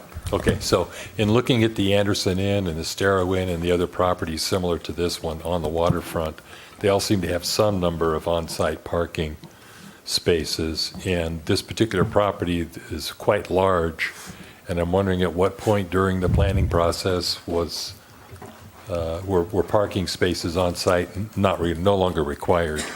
So Anderson Inn was designed to incorporate parking spaces into the design when it was a complete scrape to the ground and rebuild. Same with the Staro Landing. This site was not designed originally for hotel usage, nor was it designed with any on-site parking like most of our restaurant retail sites are. All this parking was, a fair amount of parking in lieu was paid by the developer, by the owner, over the years, but, and just all the parking was cast to the street. He got approved for this hotel conversion project for the upstairs, because the upstairs, typically restaurant retail is difficult to make viable on the upstairs, so he converted it over to, or is proposing to convert it over to hotel, went through all the planning and permitting process on it to get that approved, and now came to the city last year and negotiated with the city and city council and to get parking spaces designated on a limited basis back in the lot behind Estacios back up on Market and Pacific Street. Okay, and so that's what led to the having the off-site spaces, which I believe the city's charging about $4,300 per year for 10 off-site spaces. That's what you're charging the owner of the property. Is that right? Correct, and this is a correction to the language that was already approved in the lease. The language when the owner, Mr. Redican, and his lenders, potential lenders, hired an appraiser to appraise the property, and they looked at the lease and all the value, and they're looking at the loan to value and doing all the things that appraisers do. They noticed a problem with the language in the lease in that we could take the parking spaces away for really no reason at all without replacing them anywhere, and that was a problem for a lender. So it was never the intent that we would just unilaterally take the spaces away. It was if that lot would be used for another use, mainly Market Plaza, and that whole project, if that moves forward, and we'd need that. For that project, we were committing to relocate his spaces elsewhere, but that didn't get into the final language in the lease, so that's what we're correcting now. Okay, thanks for your time. A motion for approval? Yeah, I move we approve item A5. Second. Motion by Councilmember McPherson, second member by Councilmember Davis. Roll call. Councilmember McPherson? Yes. Councilmember Davis? Yes. Councilmember Addis? Yes. Councilmember Heller? No. And Mayor Heading? Yes. Motion carries 4-1. How we doing for health break time, or you want to take a 3-minute break for health, or you want to go ahead? I'm feeling healthy. Feeling healthy? Okay, we'll move forward then. That brings us to item number C-1. I want to take this opportunity to welcome a member from our California Coastal Commission staff, District Special Representative for Central Coast, Kevin Kahn. Kevin, welcome. Glad to have you here. And Shawnee Song, the county senior planner, is also here from the county, I believe, tonight. Is she here? Not here. Not here. Okay. Well, then welcome, Kevin. Great to have you as part of this. I'll turn it over to Mr. Casares and or Mr. Leibig. I'll actually lead it off while Eric sets up the PowerPoint. So City Council directed staff to pursue a consolidated coastal development permit for the wharf project at their January 22nd, 2019 meeting. That was on the heels after some pretty long conversations between City, County, and Coastal Commission staff, and ultimately came forward with that recommendation that City Council approved. We've been working through the application for the Coastal Development Permit, or CDP. The Coastal Commission staff had recommended that that as this is going directly to the Coastal Commission, that Morro Bay host a public comment opportunity session during a City Council meeting prior to that Coastal Commission meeting. As was mentioned by the mayor, or Kevin Kahn is the supervisor for the Central Coast District for the Coastal Commission out of Santa Cruz. And Shawnee was trying to make it from the county, but she was unable to do so, apparently. And ultimately, the purpose of this is for public and council to provide input that Kevin will then use in his staff report to incorporate those comments into his report to the Coastal Commission. Targeting May for the Coastal Commission hearing. They usually take place the second week of the month, and Oxnard is the target, but all those details to come if in fact we make that meeting. And though Kevin is here to observe the meeting primarily, he can also answer questions that city staff aren't able to, or elaborate on answers where necessary.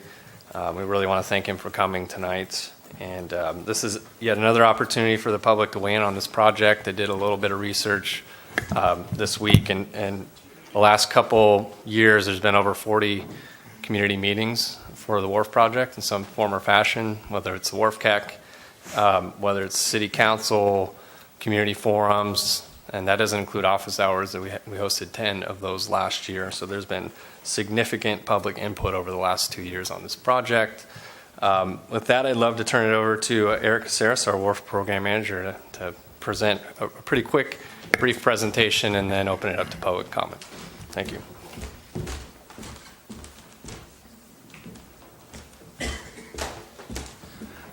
Thank you, Mr. Collins. Eric Caceres, the city's Water Reclamation Facility Program Manager. Mr. Mayor, Council, thank you for having me here tonight to present item C1, which is to provide and solicit input for development of the coastal development permit for the Water Reclamation Facility project. So again, the purpose and why we're here tonight is I'm going to give a brief presentation hitting on a couple of items. One is just to provide a brief history of the Water Reclamation Facility project, provide an overview of some of the major milestones that have happened really since selection of the South Bay Boulevard site, and I'll get into a bit of a truncated history on the facility in that manner. And then ultimately to receive comments from the community and the City Council on the WRF project to inform the coastal permitting process. Again, as both the city manager and the mayor mentioned, we do have Kevin Kahn, the Central Coast District Supervisor, here from the Coastal Commission tonight. So I wanted to start out with some of the desired project outcomes for the WRF project. The city is investing in a new water reclamation facility, first and foremost to protect the environment, and then number two, to provide a safe, reliable water supply. The ways that will be done is one is to provide an advanced purification process that will be permitted through DDW in order to ensure the safety of the water supply that's going to be produced. Number two is through this process, the goal has always been to minimize ratepayer impacts, and you will see that as a theme as I go through some of these slides here tonight as we walk through the history. And then again, minimizing impacts to local residents and business owners, which has been a topic of discussion and concern as of late with the approval of the Quintana alignment and the potential impacts to business owners along that alignment. So how did we get here? Myself and staff have been coordinating with folks from the county planning department as well as Coastal Commission staff for well over a year, essentially since we came on board in April, May of 2018. And ultimately, we made the recommendation to City Council to move forward with a consolidated permit. And the question is why? One is there's overlapping jurisdiction between three different entities. One is the city, the conveyance facilities, the pipelines, the pump and the lift stations, as well as the recycled water facilities. Mainly the injection wells are all located within the city's jurisdiction. The water reclamation facility, the city is currently working towards purchase and annexation of the property where the new wharf facility will be located, but it's currently located in the county's jurisdiction. And then original jurisdiction of the Coastal Commission. The city is going to be, or the program team is going to be undertaking in the future an evaluation of the existing outfall and the operation of that outfall. And undoubtedly, as the city has done in the past, there's going to need to be an inspection and some general maintenance of the outfall. But we'll also be looking at things like modifying the diffusers and those types of things because of the nature of the nature of the flows to the outfall are going to be changing. So there really are three different jurisdictional entities here. One is schedule benefits. As we've discussed previously, time is of the essence on this project. Time is money. We have some contractual obligations to start construction. And so we saw this as the most timely way to move through the process, knowing that eventually this project was going to be at the Coastal Commission's door anyway. Third, we received direction from Council on January 22nd. Again, the recommendation was made by staff, and Council provided that direction to move forward with the consolidated permit approach. As we know, depending on how you want to reference the history of this project, it goes all the way back to 2003. But I wanted to start with really in 2016, where the project, as we're bringing forth to We've brought forth to the city what is included in the certified final environmental document. It really starts with the identification of the South Bay Boulevard site as kind of the recommended, as a potential site. And that was done in June of 2016. And really that ties into the two key planning documents that were used to set the direction for the ultimate WRF project that's identified in the project description in the environmental document. That's the draft facilities master plan that was completed in November 2016, and then the draft master reclamation plan that was completed in March 2017. Following that, there was a draft rate study that was done on a $167 million project. So as a result of that draft rate study, council directed staff to convene a group of public works professionals from the county to review the project. And that ultimately ended in a project of about $150 million. So some changes in the project scope were made. And then some recent milestones, kind of on the heels of that, of some of those project changes, were the city was selected to submit a WIFIA application. WIFIA for the EPA loan, low interest loan, that was done in April of 2017. In October of 2017, the city started down the path of procuring a design build firm for the design and construction of the main component of the project, the water reclamation facility itself. Again, getting back to the theme of cost control and minimizing ratepayer impacts. One of the reasons why the city decided to go down that path was to have some cost assurance early on, as to know what the project was going to cost earlier on in the process, and then also allow for the process of innovation and with the design build team's proposals. I believe that Blue Ribbon Commission was created in April of 2018 by the city manager, but in June 2018, the Blue Ribbon Commission, consisting of four financially minded folks within the community, put together their report and their recommendations on the rate study. In June, the council just selected the Phelance and Black and Beach team as the preferred design build team. We had a large workshop on June 23rd to present the initial rates and to present the project as was developed in the proposal from the Phelance Black and Beach team. We submitted the WIFIA application in July of 2018, again a major milestone, and then the final EIR public hearing was held in July 2018. The final environmental document was certified by the City Council in August of 2018. We had the Proposition 218 hearing in September of 2019, which led to the proposed WRF surcharges being accepted, and then, 2018, I'm sorry. And then the design build agreement was approved by City Council in October of 2018. So that's kind of a quick summary of where we've been over the last roughly year and a half with the project in terms of a lot of the major milestones. One of the things that came out of this whole process is upon receipt of the proposals from the Phelance Black and Beach team and the decision to move forward with that team, we were able to lower the project budget to $126 million, which ultimately came the basis of the rate increase that was passed. A quick project overview. We talk about this as the WRF project, and it is one large project with three sub-projects. We have the water reclamation facility, which is located at the bottom right-hand corner of the figure that's up on the screen at the South Bay Boulevard site. That's the workhorse of the project. The conveyance facilities that link the existing wastewater treatment plant to the new water reclamation facility. The pump stations and pipelines necessary to move both treated water and as well as raw wastewater between those facilities. And then the recycle water facilities, for all intents and purposes, those are the injection wells that will be located in one of two areas in the lower Morrow Valley. Just a little bit on the actual water reclamation facility itself in terms of where we are in the process. We are currently working on the 30% design of the facility.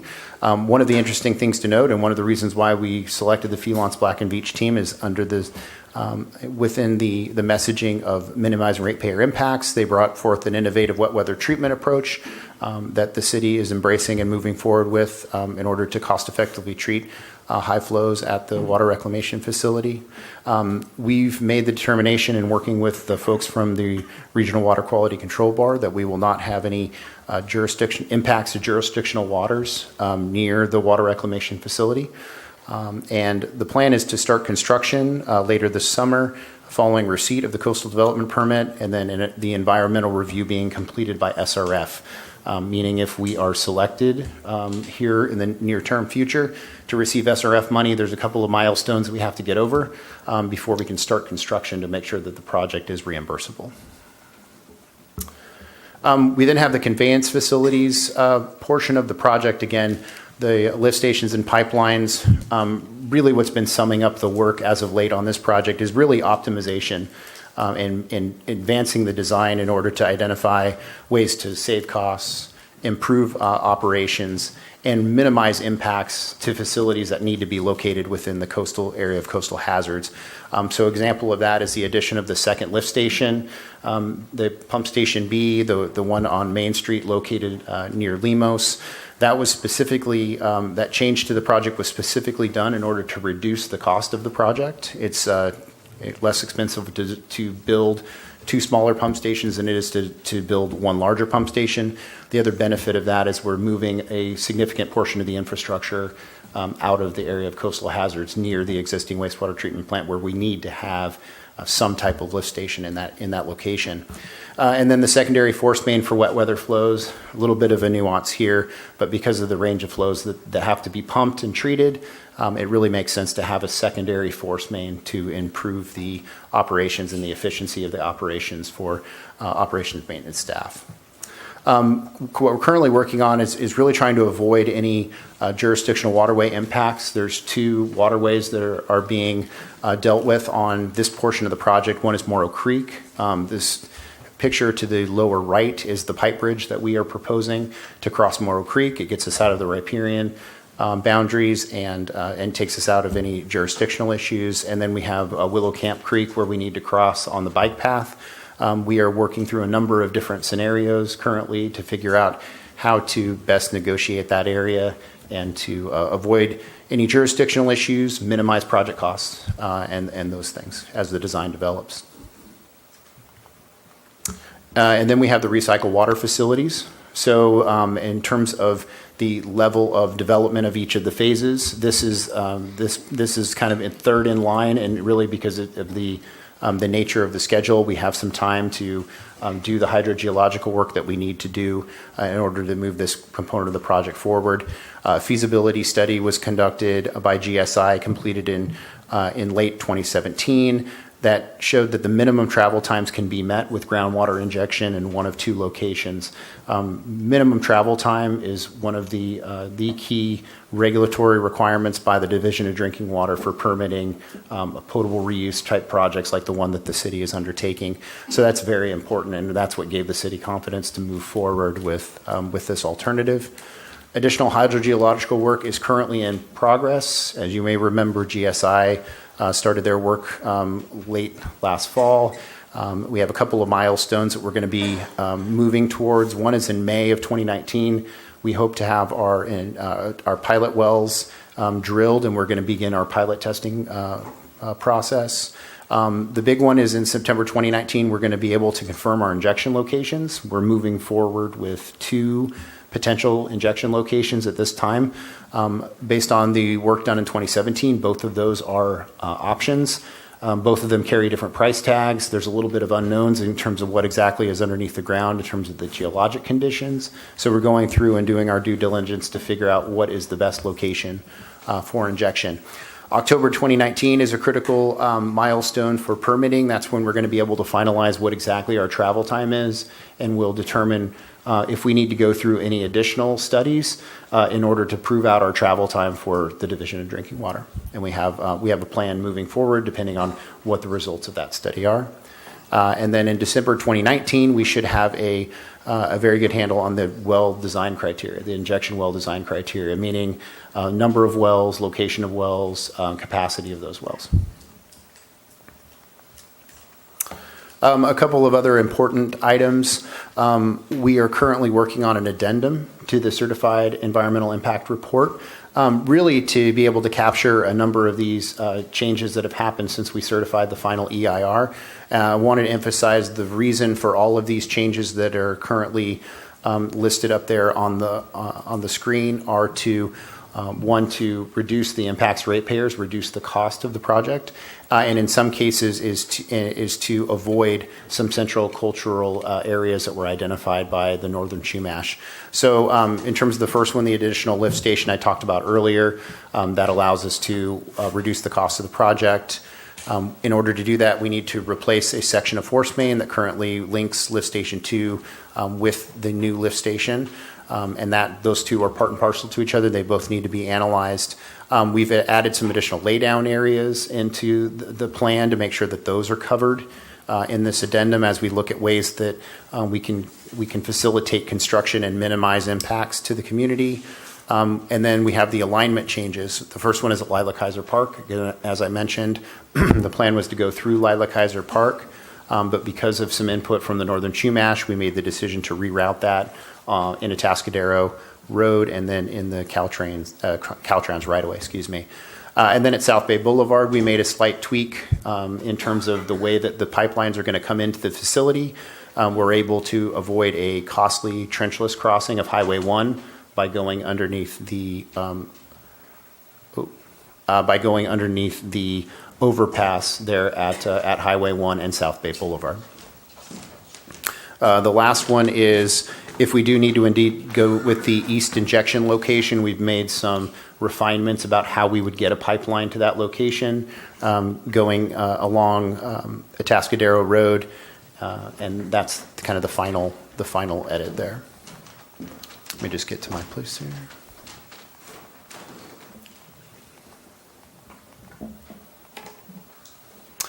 Funding status. The city is currently pursuing several different funding options, but the two largest ones are the EPA WIFIA loan, as was just discussed earlier. The city completed its application back in the summer of last year. We've been working on a continual basis with WIFIA staff in terms of their facilitating the review of our application. The most in-depth review is around the environmental document. It has to comply with the NEPA requirements that the WIFIA program has, and so we've been working through that. And then we're also working with WIFIA staff to finalize the loan terms and the actual loan agreement. So we've been actively working with them there. The SRF program, the State Revolving Fund program, is a little bit different. We completed our application in December of 2018. The deadline was completion by December 31st, 2018. We were notified in December that we had a complete application package. We received our 2019 score in January of this year. It's important to note that there are a total of 17 points available for drinking water projects. For a recycled water project like ours, there's a total of 14 points available. The city scored a maximum 14 points for that type of project, which puts us in a good position to receive SRF funding. The final fundable list will be available in April 2019. That's been confirmed recently with the SRF staff. And they are currently performing a review of our application in tandem with WIFIA and focusing on the environmental. The potable reuse permitting, which is also an important aspect of the work that we're currently doing. The figure up there shows our general treatment process for the production of the purified water that will be injected into the Lower Morrow groundwater basin. We've confirmed our treatment process through the selection of the Phelance Black and Beach team. We've been engaging with the Division of Drinking Water, and we're currently working on three critical items that will allow us to receive our permit in order to recharge the groundwater basin, and that's the Title 22 engineering report, the report of waste discharge, and the enhanced source control program. And then again, as I mentioned previously, critical to the success of this is to progress the hydrogeological work needed to finalize the travel times and to prove that out to our folks at DDW. In terms of next steps, we're going to continue our regular communication with coastal staff as they work on their staff report and have questions for us, and county planning staff as needed, as well as the Regional Water Quality Control Board about a number of aspects of the project. We're going to continue the design of the water reclamation facility and the conveyance facilities projects. We're going to continue to advance the hydrogeological work needed to determine the preferred groundwater injection location in the schedule, or per the schedule that I presented previously. We want to advance components of the conveyance facilities project as fast as we can to figure out how we can avoid any jurisdictional issues. So we've kind of fast-tracked several components of that project and prioritized them ahead of others. If we do have any impacts, we will be pursuing the appropriate permits through CDFW, the Army Corps of Engineers, and the regional board as needed if we do need those. We've been talking with folks from those regulatory agencies about the process if we need to engage them in that way. And then continue regular communications with SRF and with VIA staff, again, to facilitate their review of what are very large applications and also to work on the loan agreement terms. With that, I'll open it up to any council questions or the public. Thank you very much, Mr. Casares, for that report. Tonight is about two things. One, gaining public input with regard to the permitting process and where we are with the WRF project. And then also it's important for council to weigh in on where they are with regard to the project as well. I'm going to allow for any council questions regarding the presentation. If you have questions, I'd be more interested in your comments. But if you have questions before I open public comment on Mr. Casares' presentation, I'd be happy to have that happen now. So, no comments yet. Just if you have questions. If no questions, I'll wait and get your questions. Councilmember Heller, yes. You might be surprised. I have some questions. That's why I opened it up. That's right. I appreciate it. Okay, so have we purchased the property yet where we plan to put the WRF facility? Timely question.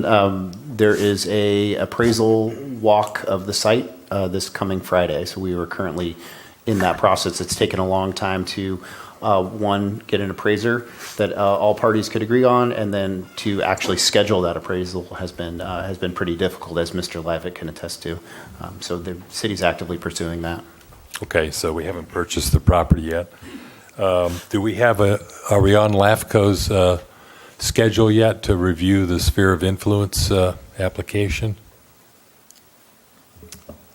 We are not currently on their agenda. Rob, I don't know if you can speak to the ability to do that until the city owns the property. I'm not exactly sure the timing of that process.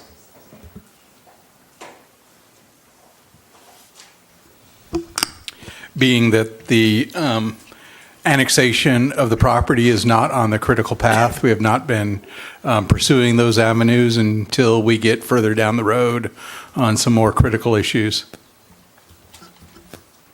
So we're proceeding with a design for a project on land we don't own, and we don't have sphere of influence approval, and it hasn't been annexed yet. Is this a normal path? Aren't we putting ourselves at risk by spending money on design for property that we don't own? It's not been approved for what we're designing? The city has a memorandum of understanding with the property owner to purchase the property at an agreed upon appraised price. Should that all fall apart, municipalities have other ways to acquire property other than a negotiated price. Regarding annexation, the city does not need to have the facility in the city limits to operate the facility. It could remain in the county, and the city could operate it there. I know that the county desires not to issue any building permits on this project. They would prefer it get annexed prior to we get to the stage of building permit. So there's some language in the staff report that says that you can start construction on the WRF before it's annexed, as long as you don't complete the construction before it's annexed. Are we putting the city at risk if we start construction on land that has not been annexed yet? In my opinion, I don't believe so, as long as we own the property that we're constructing a facility on. So there's no risk at all starting construction on land that's not been annexed into the city? As I said, the city doesn't need to have the property in the city limits to own and operate a wastewater treatment plant. We have actually water facilities in the county on county land that the city has fee title interest to. And we operate those well facilities in the county outside of the city limits without any risk. Okay. So have we received a design package yet for the WRF, the Black and Beach Feelong part of the project? Yes, we've received a preliminary draft of the basis of design report and 30% design drawings. The folks from the Felons Black and Beach team are going to be in the city tomorrow and Thursday. We have a 2-day workshop to review those preliminary documents. We'll provide our formal comments. The Felons Black and Beach folks will address some of those, and then those documents will be made public. And when will the WRF CAC get that package to review? It could be as soon as the regularly scheduled meeting in April, which would be April 2nd. I don't believe we'd have that completed for that regularly scheduled WRF CAC meeting. We would have to hold a special meeting for that WRF CAC review. Okay, so I think it's important that the WRF CAC review it and that they be given 72 hours or something to review the package before they have their meeting so that they can do a thorough review. I think they'll need more than 72 hours for a thorough review. Okay. It's quite the tome. Gotcha. We'll give them as much time as feasible. Okay. I'm a little confused about the travel time issue and that whole recycled portion. At what point in time will we know the actual capacity of the groundwater basin to accept our highly treated wastewater? It's a little bit of a nuanced answer because we can do what we can with modeling. We may even need to go a step further than modeling and do a tracer study. That was an optional task that GSI had identified within their scope of work that we could engage them to do if we need to do that. And I can go into great detail about why we would need to do that and the way that the Division of Drinking Water grants credits for travel time in the groundwater aquifer. Regardless of that, once the facility goes online, as with all other potable reuse facilities, they will need to prove that when they start injecting water that they can meet the travel time. But as is common with other facilities, the modeling is done. The facility is designed and constructed based on the modeling information, or if some other level, i.e. an initial tracer study is needed to move that forward, that'll be done. But then it will have to prove that out after construction is completed, like every other facility. So you're saying the capacity for the groundwater basin won't be known until the project is completed? No, the capacity of, I was speaking more to travel time. The capacity of the groundwater basin will be known in the fall of this year, when in the September time period, when we have again better handle on the groundwater travel time. We'll also have a better handle on the ability of the aquifer to accept the quantity of water. And I think there have been a number of comments from the public about disrupting the saltwater barrier and intrusion. What are your thoughts or comments in response to those concerns? One of the early phases of work that the GSI folks are currently working on, we're actually meeting with them tomorrow to review some of their initial findings, is what does long-term pumping and injection do to impact saltwater intrusion and the movement of nitrates within the lower Morrow groundwater basin. So we'll have a better handle on that very shortly, but that's what they're first been charged to look at. Again, so very shortly, when do you think that would be, Mr. Caceres? That would have to be at, probably the first the first meeting in April, first city council meeting in April, or if we go to WRF-CAC first, it would go to a special meeting of WRF-CAC first and then have to go. Okay.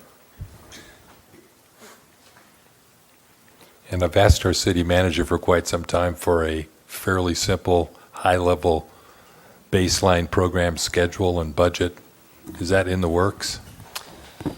So you don't have to do a full presentation every time we meet?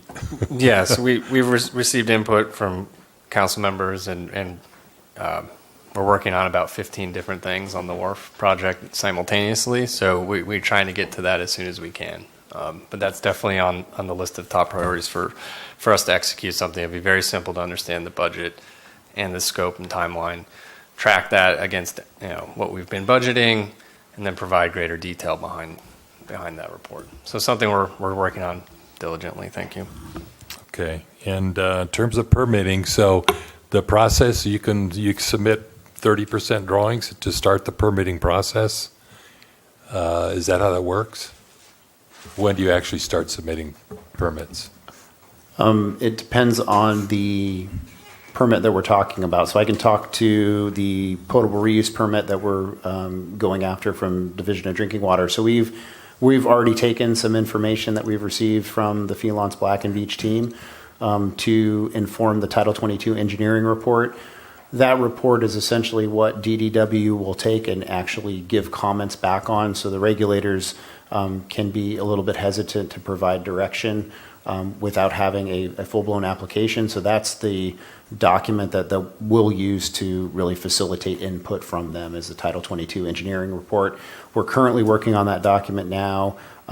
We've got a lot of the design information that we need to answer the questions in that report, and we need the corresponding hydrogeological work as well. So we're looking at submitting that to DDW probably in the late summer or fall once we get the hydrogeological information that we need. In terms of some of the other permits, i.e. the Section 401 or 404, if we do need that because of the jurisdictional impacts, that'll be something kind of post 30%. So the conveyance facilities design team, the folks from Waterworks, have a conceptual design that we've presented to WRF-CAC and Council previously. We are, as I mentioned previously, fast-tracking some components of that design that may trigger some of these permits, and so we're working through that, and we don't have all the answers yet because the design isn't to a point where we'll have all the answers, but we will be taking, if we need to go to either the regional board or the Army Corps of Engineers for permits from them, something like a 50% level design is probably what we'll be taking to them. So the 50% level will work for most of the agencies to begin the permit application? Yes. Okay.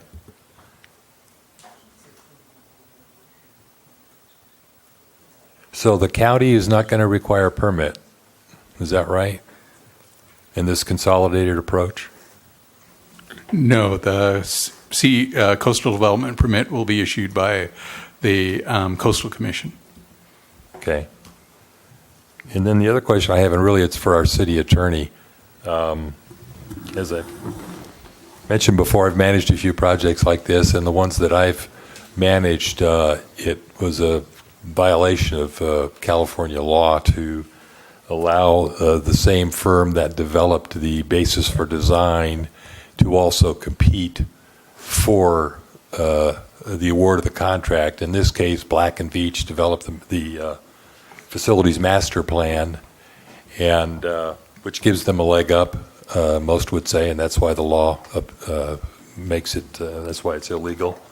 And yet they were awarded the contract with Felanc as the design build team. So can you respond to that, or can you do some research and get back to me on that? Because my experience shows that that's completely illegal in California. So what we have here is a situation where the design build team is able to do different parts of the total project that normally you wouldn't be able to do because they qualify for design build. If you'd like me to look further into the matter, I certainly can, but my understanding is that it's all in compliance with the design build regulations that California has for construction. I would like you to look into it. If I could add something really briefly, I believe Mr. Pannoni has spoke to this in the past. The Felance, the folks from Black and Veatch were the authors of the facility plan.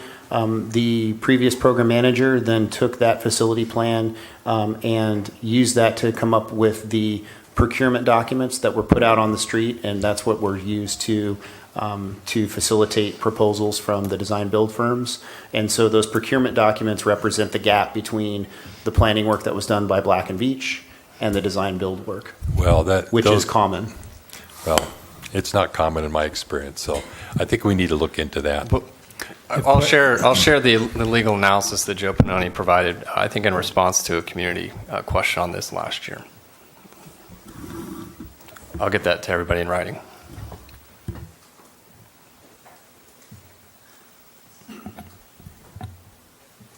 That's all the questions I have. Thank you. Councilmember McPherson, questions? After all of this time and all of these meetings, I have no more questions. Thank you. Councilmember Davis? Ditto. Councilmember Addis? No, thank you. Okay, and I have no questions either. With that, I will open it up for public comment. I do have speaker slips. Again, that's optional. If you'd like to fill them out, that's fine. If not, but I will call on those that have filled them out first. First up is Doug Rogers. Doug, welcome.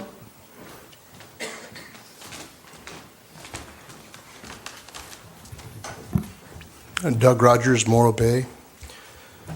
Thank you for the opportunity to address the City Council. This morning in the Tribune, the City of San Luis Obispo is going out for bids to increase the capacity of their water recycling facilities. So I find that quite interesting in light of what we're doing. For 300 years, Cape Town relied on the monsoon to provide drinking water in its reservoirs. The long-term trend is down. A year ago, from right now, their reservoirs were down at 23%. Thanks to the cyclone in Mozambique, their reservoir is up to over 60% at this moment. People around the world really should think about their water supply. And I'm glad that we have this project, and I certainly encourage the pursuit of this coastal development permit. At UCLA, there's another very good reference.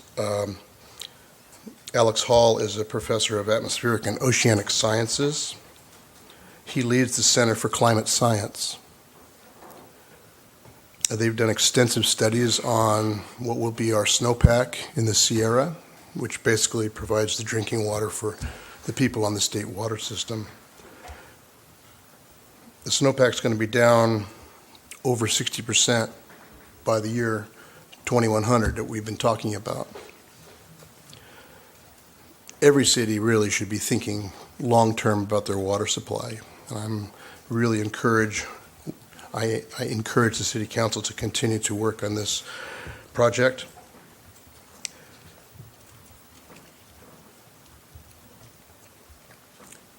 Thank you very much. Thank you, Doug. Next up is Liz Kleinsman. Liz, welcome. Maybe not. Long evening. Okay. If Liz comes back, Liz, I'll save this for you. Glenn Silloway. Next up is Glenn. Welcome, Glenn.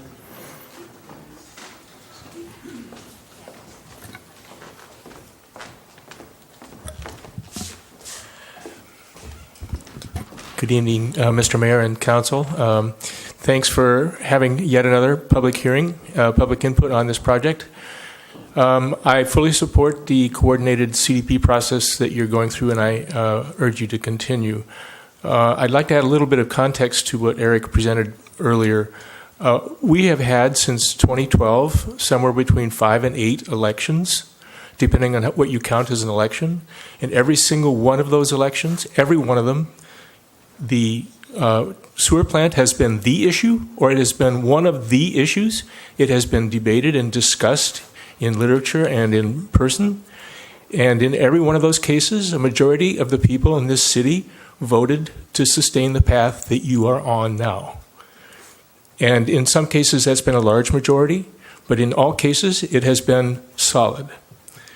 You're on the right track. During that time, We had many opportunities for input. And there have been points in this long journey where you have listened. You have appointed the group of city or county experts to help us cut costs. You had a pause and went back and looked at some of the sites that you had reviewed before and got more information. At one point, you changed a site selection on the basis of public input. You've listened. You haven't always agreed. There's a difference between those things. The course you're on right now has led to a project with a rate estimated at $191 a month for a residential single-family home with 5 units consumption. That's average consumption. The Cayucas project, on the same basis, is estimated at $192 a month. There's a couple conclusions from this. One is that sewer plants are really expensive, and that's unfortunate, but it's a fact of life. The second point is that the estimate of our rates is not out of line with market forces and with the current technologies in play. So the fact is, we can make this plant more expensive by waiting, by delaying, by following up down the rabbit hole or in little byways that will not help us to get conclusion. You need to stay the course, and I hope you will. Thank you. Thank you. Next up for public comment is Dawn Beatty.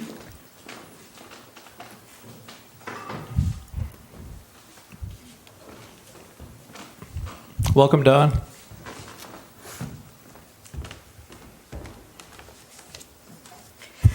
Greetings, Mr. Mayor, City Council, staff, folks in the audience, or those watching at home. My name is Dawn Beatty, and I live in Morro Bay. I have supported this council and the prior two councils' due diligence to look under every rock to find an acceptable location for a water treatment facility.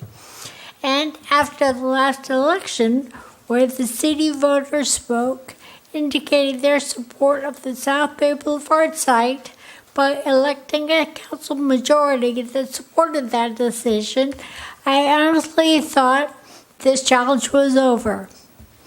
And we're finally moving forward.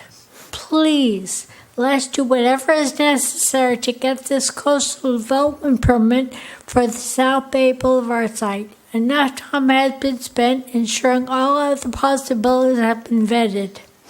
Thank you for listening, and thank you for all you do. Thank you, Dawn. Next up for public comment is Homer Alexander. Homer, welcome.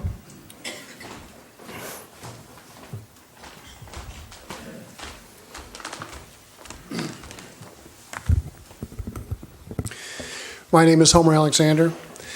In full disclosure, I supported the original project on a lower Tascadero Road in partnership with the Cayucas Sanitary District.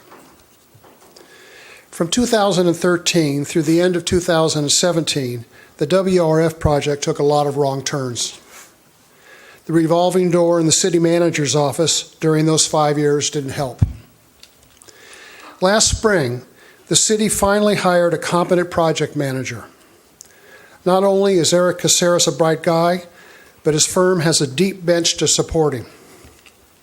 Last April, I was appointed to a committee to work with 3 citizens, city staff, Mr. Caceres, and Alex Handlers, the Bartles and Wells rate consultant. We met 8 times as a group. The 4 of us also met independently several times. We had a very simple mission: to reduce the 2018 water and sewer rate increase as much as possible. During those meetings, we had lengthy discussions about the long-term cost and impact of state water on the Morro Bay water supply, the water department's capital costs projects, and the sewer department's non-WRF capital projects. The cost of the WRF project with or without recycled water, the various options for financing the project, along with their loan reserve requirements. Using the model that Bartles and Wells had developed, We spent a lot of time running scenarios to determine the impact of the different financing options. Speakers tonight will argue there are less expensive alternatives to the current project.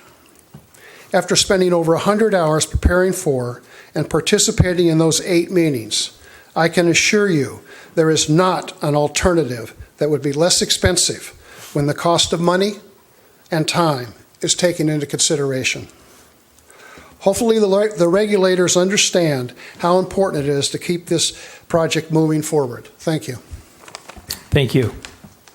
Next up for public comment is David Betonte.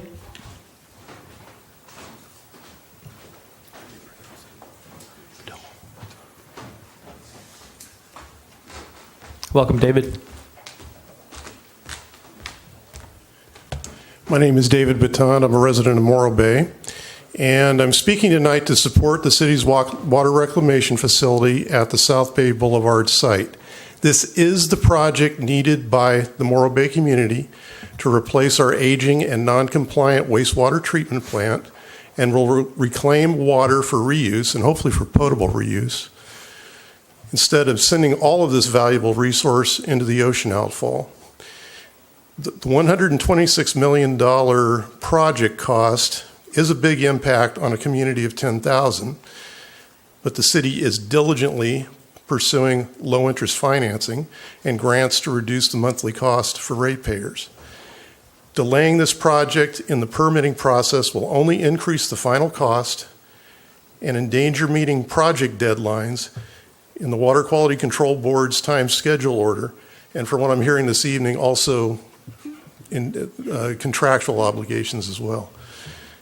I support the consolidated permitting process and urge all of the agencies, city, county, and coastal commission to cooperate and work together to approve the coastal development permit and keep the WRF project moving forward without delay.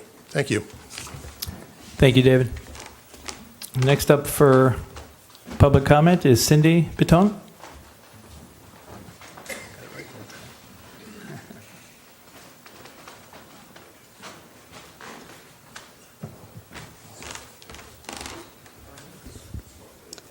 Well, the good news is I'm not going to repeat what others have said, so mine's going to be really short because there's been a lot said here tonight. My name is Cindy Batant. I live in North Morro Bay. I'm here today to express my support for moving the WRF CDP process forward as quickly and as efficiently as possible. I fully support the consolidated permit process. From my viewpoint as a taxpayer and a ratepayer, I see that consolidation of this process to be much more efficient, schedule-wise, as well as cost-effective, and the use of our limited resources, meaning staff time, council time, and the resources of the agencies who we also support with our taxes. I'm asking the Morro Bay Council and staff to move forward with this CDP process and securing the low-interest funding for this important project. And I would like to express my confidence in the current team that we have. So thank you all. Thank you, Cindy. It's my last speaker slip. Public comment is still open. Any members of the public wishing to come forward?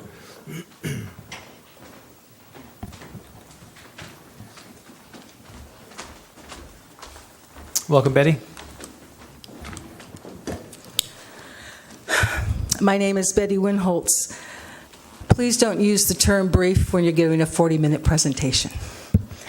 For the 30 active members of my group, and for the 300 supporters of our group, and for the 2,218 protesters, Citizens for Affordable Living chooses to not make substantive comment during this non-hearing tonight. You have decided to not allow us to give testimony for the record. You have made a deal with county staff to ask them to do the same. However, the Board of Supervisors will be having that hearing at the end of this month, having heard of that deal. In addition, you have convinced or persuaded the Coastal Commission staff to deny us of our right to full participation even hoping that the one and only permit hearing with no appeal will be held in Oxnard in May, rather than in San Luis in July. You are doing all in your power to push the public out of the process, guaranteed to us by the California Constitution and the Coastal Act. We refuse to engage in this sham. My name's Natalia Mirzoyan, and in favor of brevity, I just want to agree and concur with everything that was just stated. Thank you. Thank you, Natalia. Thank you, Betty. Dan, welcome. Hi, my name is Dan Sedley. I'm a Morro Bay resident. I'm also a member of Citizens for Affordable Living. I want to say that I have, for the record and for the minutes, I have the statutory right to participate in the permit decision-making process. This item is a fictitious substitute for a legal and lawful hearing. Therefore, I choose not to share my comments at this time. Thank you. Thank you, Dan. Public comment is open. Welcome. Good evening. My name is Lori Noble. I live in Morro Bay. I have the statutory right to participate in the permit decision-making process. This item is a fictitious substitute. Therefore, I also choose not to share my comments at this time. Thank you. Thank you, Lori. Next up for public comment. Welcome. Hello, staff and mayor. I have the statutory right to participate in the permit decision process. Could you? I couldn't hear. I'm sorry. I couldn't hear you with it. Could you move up to the mic? I have Thanks. the statutory right to participate in the permit decision-making process. This item is a substitute. Therefore, I choose not to make any more comments at this time. Thank you. Thank you. Next up for public comment. Welcome, Carol. Hi, thank you. My name is Carol Truesdale, resident since 1995 and homeowner. I have the statutory right to participate in the permit decision-making process. This item is the fictitious substitute. Therefore, I choose not to share my comments at this time. Thank you, Carol. Next up for public comment. Welcome. My name is Pauline Stansbury. I've been here since 75, and I have the statutory right to participate in the permit decision-making for this process. This item is very fictitious substitute. Therefore, I choose not to comment at this time. Thank you. Next up for public comment. Welcome. Cynthia. Cynthia Hawley. I too have a statutory right under the Coastal Act to full participation in a hearing for this project. And I think we all know that this is a sham, and I will not be sharing my comments with you tonight. Thank you. Next up for public comment. Kristen Hedlund, Hi, Kristen. 29-year resident here in North Morro Bay. I have the statutory right to participate in the permit decision-making process. This item is fictitious substitute. Therefore, I choose to not share my comments at this time. Thank you. Next up for public comment. Welcome, David. Thank you. My name is David Nelson, and this is for the record. I have the statutory right to participate in the permit process, and this item is a fictitious substitute for that. Therefore, I choose not to share my comments with this evening. Thank you. Thank you, David. Next up for public comment. Welcome, Marla Jo. Good evening. Excuse me. Marla Jo Bruton Sadowski, and I'm speaking on behalf of Homefront Environmental Justice, Morro Bay. At this time, we concur with the previous speakers, and I personally have the statutory right to participate in the permit decision-making process. This item is a fictitious substitute. Therefore, I choose not to share my comments at this time. Thank you. Next up for public comment. Welcome, Lee. Thank you, Mr. Mayor. My name is Lee Johnson, resident of Morro Bay, council, staff, consultants, thank you all very much for the time. The project, I got involved in 2010. It's come an amazingly long way. Really great work has been done. I urge you to move forward with the CDP, get that done as quickly as possible, move this project forward. Let's get it done. Thank you. Thank you. Next up for public comment, welcome Bob. Mayor, council, staff. My name is Bob Keller, resident of Morro Bay. Instead of repeating all the comments made by the previous speakers, I'll name them off. I think they're Nicole, Ed, Doug, Glenn, Homer, David, Cindy, Bob Keller. Anyway, I agree and ditto all the comments in favor of moving the WRF forward by the previous speakers. Request the City Council to move forward with this coastal development permit for the water reclamation facility so that we can meet all our timelines, and so this could be saving us money in the long term. So remember, in life there are wants and needs. The WRF, water recycling reclamation, we need water because water is going to be a big scarce commodity in the future. It's a need. Remember, wants we like to have, but I think you can do without the wants, but we need a WRF. Thank you. Thank you, Bob. Public comment is still open. Any members of the public wishing to come forward may do so at this time. Looking once, twice, three times, seeing none, I will close public comment and bring it back. And with that, we've been at this for about 2.5 hours plus. We're going to take a 3-minute health break, and I'm going to ask for a summary by the council when we get back. Thank you.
Okay, let's bring it back to council here.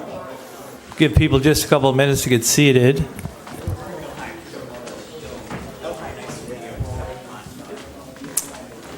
Thank you. Thank you for that break. Appreciate that health moment.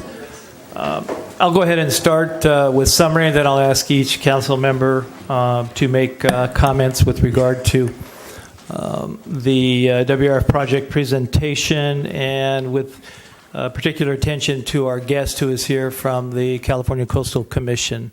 I've been a part of this process, maybe not as long as many of you watching or in the audience, but for the last 4.5 years, first as a 4-year council member and then as your mayor for approximately the last 4 months. Got involved in this project initially when it had been denied in 2013 by the California Coastal Commission. and learned fairly quickly of the history of this project. First, I will state emphatically that there is absolutely no perfect project anywhere for any community.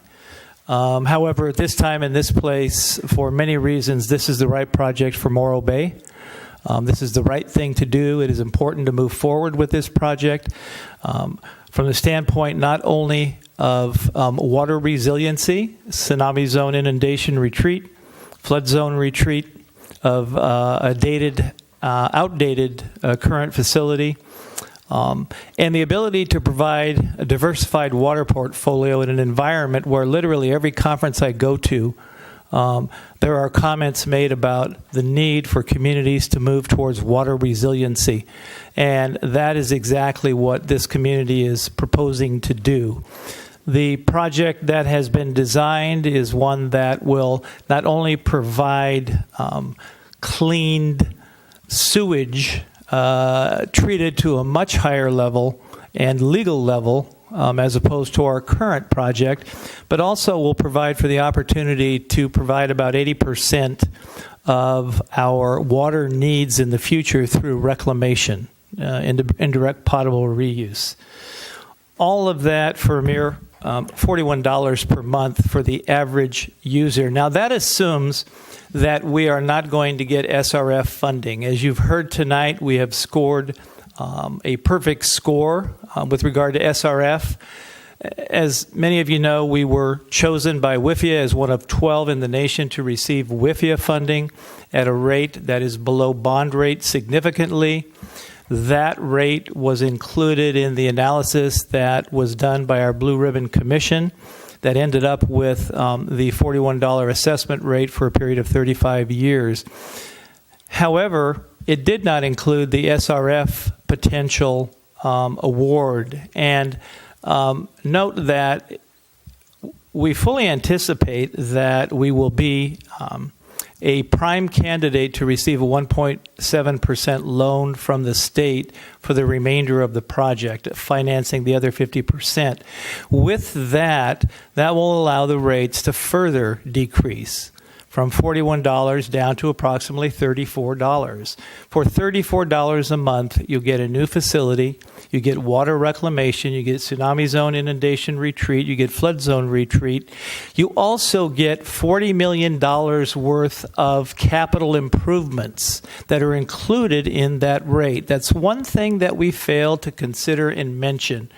Note that this community did not raise water rates from 1994 to 2015. When you look at the impact of the inability to have funds to fund a capital improvement program for water infrastructure for 20 years, the opportunity cost loss for that is greater than $20 million, cost that could have been utilized for improvements in the system many, many, many years ago. I am not pointing fingers at any council previously. I don't know why those decisions were made not to consider increases and improvements. But I think part of the issue with regard to concern about rates here has to do with the fact that we've had it good for a significant period of time. And now we're paying a slight bit more to make up for infrastructure costs that are mandatory in order to continue to provide the needed services that this community has got to rely on. This project provides us with everything that we need for the future now. If it is delayed, we will lose our low interest financing, which means that the project costs will go up tremendously. That has to do with debt service. If we do not do water reclamation and have a water resiliency program, we will not have access to WIFIA and or SRF funding. Ladies and gentlemen, if we do not move forward now and even consider the possibility of moving this plant back to its original site, the cost of money will increase dramatically over time. We will not have low-interest loans. And an $80 million project rebuilt on the current site would cost the community in excess of $164 million based upon bond rates because of the loss of low-interest loans. What that means is that there's been some contingent suggesting that we continue to go against what Coastal has told us we need to do, and that is move this from its existing site, provide for water resiliency for the future, but also the State Water Board is telling us you got to clean up your act because you are on a waiver that's about to expire in 4 years. And this community cannot afford the fees associated with not being compliant with that. I've heard a lot recently about environmental justice, and I'm not sure that everybody understands what the term means. I'm going to read to you, my community members, exactly what this means. Environmental justice definition is this. It speaks about fair treatment and meaningful involvement of all people, regardless of race, color, sex, national origin, or income, with respect to development, implementation, and enforcement of environmental laws, regulations, and policies. My grandchildren who are growing up in this community would experience environmental injustice if this project were not moved forward and they had to bear the costs of higher debt service by delaying this project, lack of water resiliency, and assurance that we would continue to be able to receive adequate water supplies in the future. And for one, as a council member, I cannot do this. Since 2003, when this city began the process of looking at upgrading this facility, Mr. Collins outlined in some detail the number of meetings we have had. Just in my 4.5 years, I participated in at least 15 city council meetings with WRF items on the agenda in the last 2 years. Now, if I counted all 4.5 years, it would probably be 3 to 4 times that. At least 10 WRFCAC meetings in the last 1.5 years. Planning Commission public hearings on EIR in conjunction with the WRFCAC have occurred significantly. We've had 2 public hearings in the last 2 years, both regarding the EIR and Prop 218.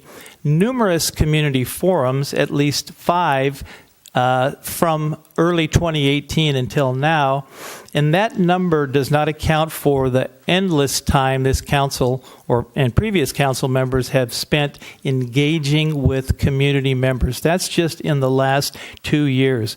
If I went back to 2003, the engagement in this community would exceed more than 100 opportunities to give public comment openly, and that is for all people, regardless of race, color, national origin, or income, with respect to the development process for this project. I'm going to end on this, and that is, in addition to that, this council has promised the community that if we get SRF funding, we've implemented a policy to be able to review rates on an annual basis.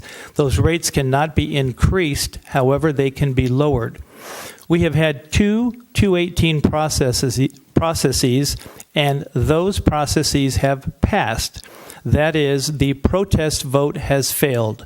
We've had several elections, as were mentioned previously, where a majority has been elected that supports the ongoing improvement of our wastewater treatment facility and the moving forward of this project. For all of those reasons, I would compel the Coastal Commission to positively receive our application for a coastal development permit as soon as possible, to allow us to remain on the critical path in order to be environmentally just to our community. Thank you. Councilmember Addis, I'll move to you, please.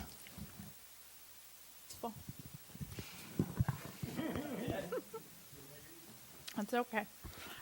Well, first I want to thank my colleagues on council who have been doing this project for a long time. I'd like to thank staff, the program manager, our city attorney, the Blue Ribbon Commission, and all of the residents who have come out night after night, meeting after meeting for a number of years to move this project forward. And I do fully support the consolidated permit approach for a variety of reasons. I've supported former and current council members who ran on the idea of moving this project forward. I ran myself partially based on moving this project forward, and I've witnessed how this project has been handled with skill, with resilience, and really with the best of intentions, not just to move a project forward that staff or the council wanted, but to truly listen to the community over a number of years of some very valid concerns. But I think that each time those concerns have risen, staff has responded and council has responded appropriately. And I think we have the best project that we can possibly have. But most importantly for me, we all have people in our lives that we try to be our best selves for. And for me, two of those people are my children who are 12 and 18 years old. And when I leave council, I have to ask myself, when I'm sitting up here on the dais, have I made decisions for their best future? And when I think about this project, when I think about water security, when I think about our necessary retreat from the coast, when I think about sea level rise, when we think of all the things that the next generation has to face in the next decade, 2, 3, 4, 5 decades, we have to have water in our future. And we have to have clean, secure water in our future. And so for that reason, I don't ask a lot of questions about the project because I've followed the project closely, and I feel like staff has almost over-communicated the process, and I think there's good reason for that. But I think there's not many more questions to ask about what has happened with this project, and frankly, it's time to move forward in the smoothest manner possible. Thank you. Councilmember Heller. I guess my concern really stems with the fact that obviously we want a sustainable water supply, but I'm very concerned that we're spending money on designing a project when we haven't really established the capacity of the groundwater basin. And my fear is that we'll spend all this money and all this time and we'll end up just putting the treated water back into the ocean, which will be a waste of millions of dollars, which we don't need to spend. I'm thinking more long term. We need to find a place where we can put our highly treated water without guesswork before we spend millions of dollars pursuing a path that has not been proven. Secondly, it seems very strange to me that of all the places that we could have moved the plant, we've moved it 3 miles inland at the doorstep of property owned by someone who's wanted to develop for 50 years in this area. And my reasoning on this is I feel like the citizens of Morro Bay are basically building new infrastructure for the people who own the property adjacent to where we've decided to put the plant. It makes no sense to me to move the plant 3 miles inland. That's more than a managed retreat. Thank you. Thank you. Councilmember McPherson. Thank you, and thank you all. Well, John was talking about how long he's been following this project, and I've actually been following it very closely since 2009. And I believe I've attended every citizens meeting, every forum, every possible meeting that you could on this project. And I was also at the Coastal Commission hearing in January of 2013 when the Coastal Commission denied the permit to rebuild the plant in its current location by a vote of 13-0. And I felt really bad for our newly elected mayor, Jamie Irons, who had to bear the brunt of Chairman Schellenberger's comments because she chastised him for basically, and unfairly, she admitted later and apologized, because she claimed that the council had wasted their staff's time for 5 years on a project that was clear from the very beginning was not going to get approval. So it's really evident to me that in seeking a coastal development permit, we have to be very careful about where we site this plant. So over the course of the last 9 years, we've looked at 17 different locations. We had to reject some based on cost. We had to reject some based on neighborhood opposition. We settled on the South Bay site. We moved forward, and I was elected, and again, on the platform of moving this project forward in November of 2016. Then came the huge increase in the project. It went from 85 million to 167 million. And one of the steps that Mr. Caceres left out of the history is that when we saw the council then, and I had been on it for 3 months, the price tag to our citizens when they did the rate study, we said, they can't afford this. We stopped the project. We asked staff to go back. First of all, we had the peer review that eliminated some money, but we asked the staff to go back and look at alternative locations that would reduce the cost of the project. They looked at 2 east of the highway, and this is compared to the South Bay site. They looked at Giannini, they looked at Toro Creek. They looked at 2 west of the highway, the Hanson property, and a site on the Dynegy property. And I was actually very excited about the Dynegy property because it was farther back, and I thought, well, this is a less expensive solution. But we talked with Coastal Commission staff. We evaluated the costs of these projects, and it was clear that none of those locations were going to be better than the South Bay site. They were either just as costly, just as far, or they were risky. And they were risky for the reason that we would have to face the Coastal Commission if we tried to go back west of the highway. And that was a risk that we were not willing to take. It was simply, and at that point we had a low interest loan. And the cost of the facility is only part of it. As the mayor has stated very clearly, it's the cost of financing. And we now have the opportunity for low-cost loans and a low-cost state revolving fund loan, which will lower the cost to our citizens. We have been concerned all along about what this project is going to cost to our citizens, which is why we also established a lower rate, a 10% reduction in rates for low-income folks, and why we want to revisit the rate structure every year so that if we do get the lower interest financing, we can reduce the rates. We want to keep this project as affordable as possible. That's what we've done. And when I think about the fact that we have a plant that's 66 years old, it's served us well, but we are now building a plant for the future. And we have to consider the future, and we ought to make it the best plant we can for now and the future, and that certainly means water recycling. Every community in California is looking at water recycling. We have droughts here. We have to have a more sustainable water supply.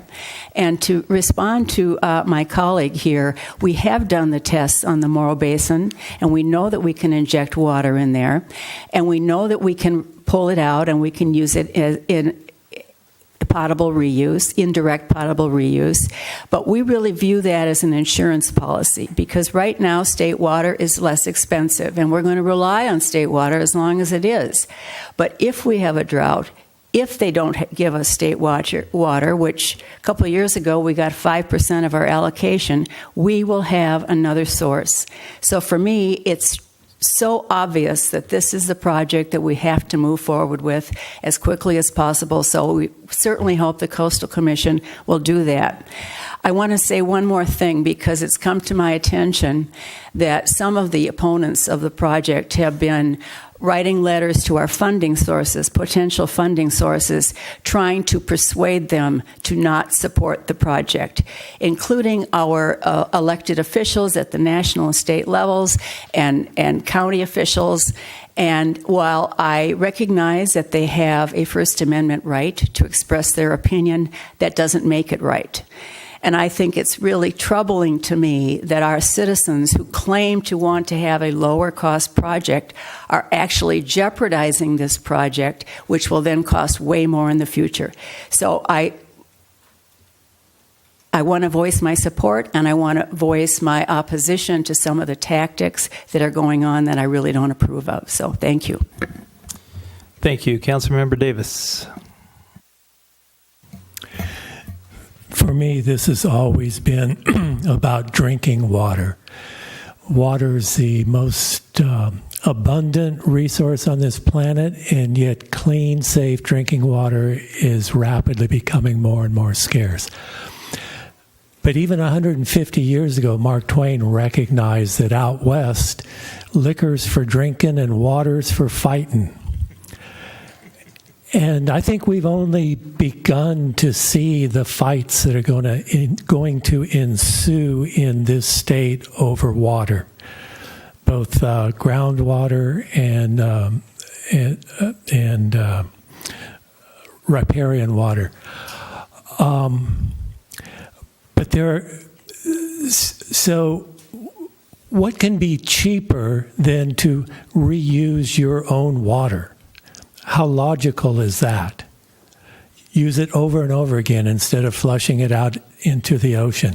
And we're seeing that now. Los Angeles is embarking on a multi-billion, multi-year project to recycle their water, because they're drawing a lot of their water from the Colorado River, and the Colorado River Agreement is being renegotiated right now, and we don't know what's going to happen with the future of that. So it's going to be a shortage of water in the future. But there are two things that I am really proud of this council for what it has done. One is we're looking at climate projections for the year 2100. It is unlikely that any of us here are going to see the calendar flip over in 2100. But we are building for the future, for the next generation. And that's environmental justice. We need to do that. The other thing I'm proud of is that we have partnered with a significant part of our citizenry who have, meeting after meeting, brought to us questions and concerns and objections to the direction we were going. And I am proud that the council in every instance has investigated those objections.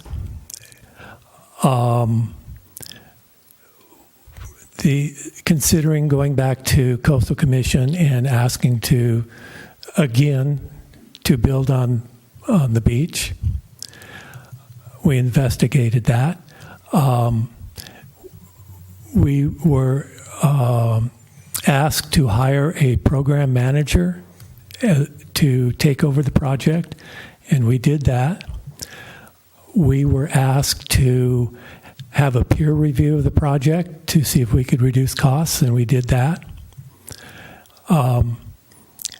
We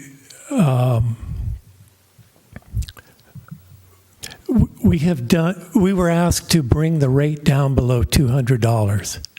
Early on in the project, some of the people who objected to the cost of the project said, well, if you could bring it down below $200, maybe we could live with that. And we did that. So the people, the sizable group of people who opposed the 218 project, I regard as having been our partners in the project by bringing forward things we needed to think about and consider, and I am proud that we did that. So I think we have done our due diligence, and I'm ready to move forward. Thank you, and that will end this item. Thank you, Mr. Khan, for being here. Appreciate your presence, and look forward, hopefully, to seeing you in May at the Coastal Commission meeting. That'll end this item. We'll move on to agenda item C2, consideration of a regular ordinance and urgency ordinance to allow and regulate wireless telecommunication facilities in the right-of-way, and consideration of a resolution adopting additional regulations for wireless telecommunication facilities. And as he's playing IT man as well as community Development Director. I will turn it over to Mr. Scott Singleton Graham.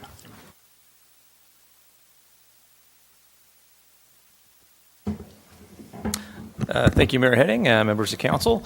The FCC has made some relatively recent changes to wireless regulations as it relates to telecommunication facilities for small wireless facilities that would be located in the public right-of-way. And there's some deadlines associated with that have precipitated us bringing forward a new ordinance to regulate these facilities, an urgency ordinance, that we can put that in place, those regulations in place immediately, and also a resolution and policy document that deals with the aesthetics of those types of facilities, and then a request that you provide direction to staff to bring back a change to our fee schedule to accommodate fees for these types of applications. I would like to thank our city attorney, Chris Newmeyer, and the firm Alshire and Winder. We would not have been able to bring forward such a comprehensive ordinance without their help. They've done this for some of their other clients, and it was fantastic that they had this available for us, given the short amount of time we had to act on this. So thank you, Chris, and your firm. So I'll hop into the presentation here. Just get it up in front of me here.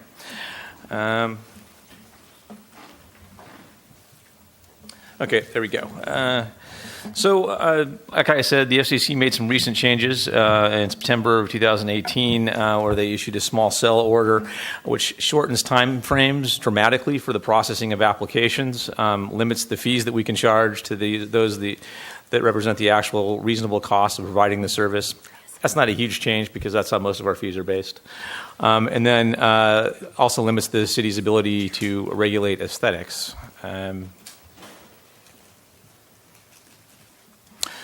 Small wireless facilities, SWFs, if you will, are more like a broadband type technology, which is, I think, a rather large departure from what you're used to as those larger cell tower type facilities that you have. These smaller or microcell type technology. They're usually small in size, 3 to 4 feet. They'll be placed on existing infrastructure, like light poles and things like that. They'll also have accompanying additional facilities that will be placed on the pole, typically as well, or adjacent to it, support structures that go with it. And again, this is to facilitate the deployment of new technology, which is the 5G wireless infrastructure. We're all familiar with 4G technology. We're moving to 5. These are used low power emitters or antennas. Usually have ranges in the 400-foot range or so, which is why they're locating them in the city in right-of-ways and those types of things on light poles. And more specifically, these types of facilities, by definition, they're mounted on structures 50 feet or less in height, including the antennas, or are mounted on structures that are no more than 10% taller than other adjacent structures, or 3, do not extend existing structures on which they are located to a height of more than 50 feet, or by more than 10%, whichever is greater. Each antenna associated with the deployment, excluding associated antenna equipment, is not more than 3 cubic feet in volume, and that's 3 cubic feet in volume for just the antenna piece that you're adding. A third item, all other wireless equipment associated with the structure, including the wireless equipment associated with the antenna and any pre-existing associated equipment on the structure, is no more than 28 cubic feet. And that's the other types of facilities that would be either located further down on the pole or other type of equipment, or potentially adjacent to a pole. And then kind of the last item of interest is the facilities do not result in human exposure or radio frequency radiation in excess of the applicable safety standards.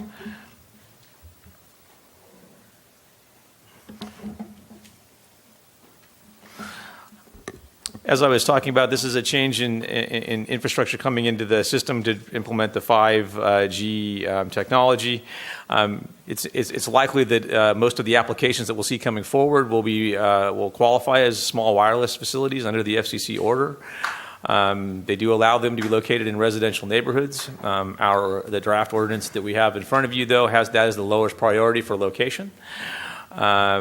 These types of antenna are meant to fill gaps related in capacity and for data. This isn't really related to call coverage. It's really more related to the data function of the wireless devices that we use, because that's what you use them for most. I don't think most of you probably use them for phone calls. It's the other types of things you use them for. And again, I think I talked about the range that these things would typically cover, somewhere in the neighborhood of about 400 feet in radius. I mentioned earlier that they're limiting our ability and the time in which we need to respond to applications. That's called a shot clock. There are basically deadlines for the wireless application processing. The city is required to issue a decision on wireless applications within the shot clock deadlines. Those deadlines for facilities where you're attaching an antenna to an existing facility, like an existing light pole, for example. You have 60 days to review that, and once deemed complete, review it and approve it.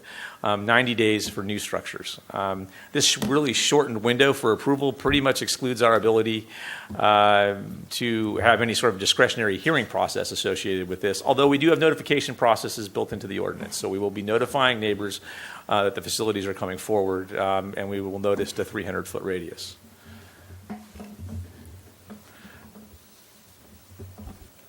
And the shot clocks aren't just for, like, say, a planning permit or, say, an encroachment permit that might be issued by engineering or a building permit that might be issued by the building division. It's for all of that. It's 60 days to get the permit in the door and out the door once deemed complete. If we fail to issue the permit within the shot clock timeframe, that is an effective prohibition. Doesn't mean the permit's deemed granted. It just means we violated the order. I don't know what the overall ramifications down the road would be. I would assume it wouldn't be preferential if we ended up in court with them, though.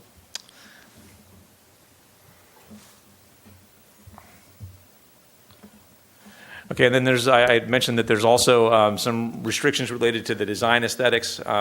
This relates to the resolution and policy document that you have in your packet, and relates to the aesthetic controls that we're placing on these types of facilities.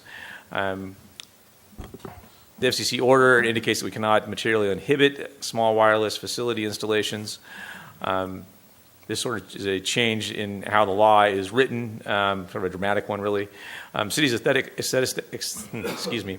standards need to be reasonable, non-discriminatory, objective, and pre-published. Pre-published is the big one. These new requirements take place April 15th. So we need to have them in place, at least the aesthetic component of it, by April 14th, preferably, and both and the urgency ordinance as well.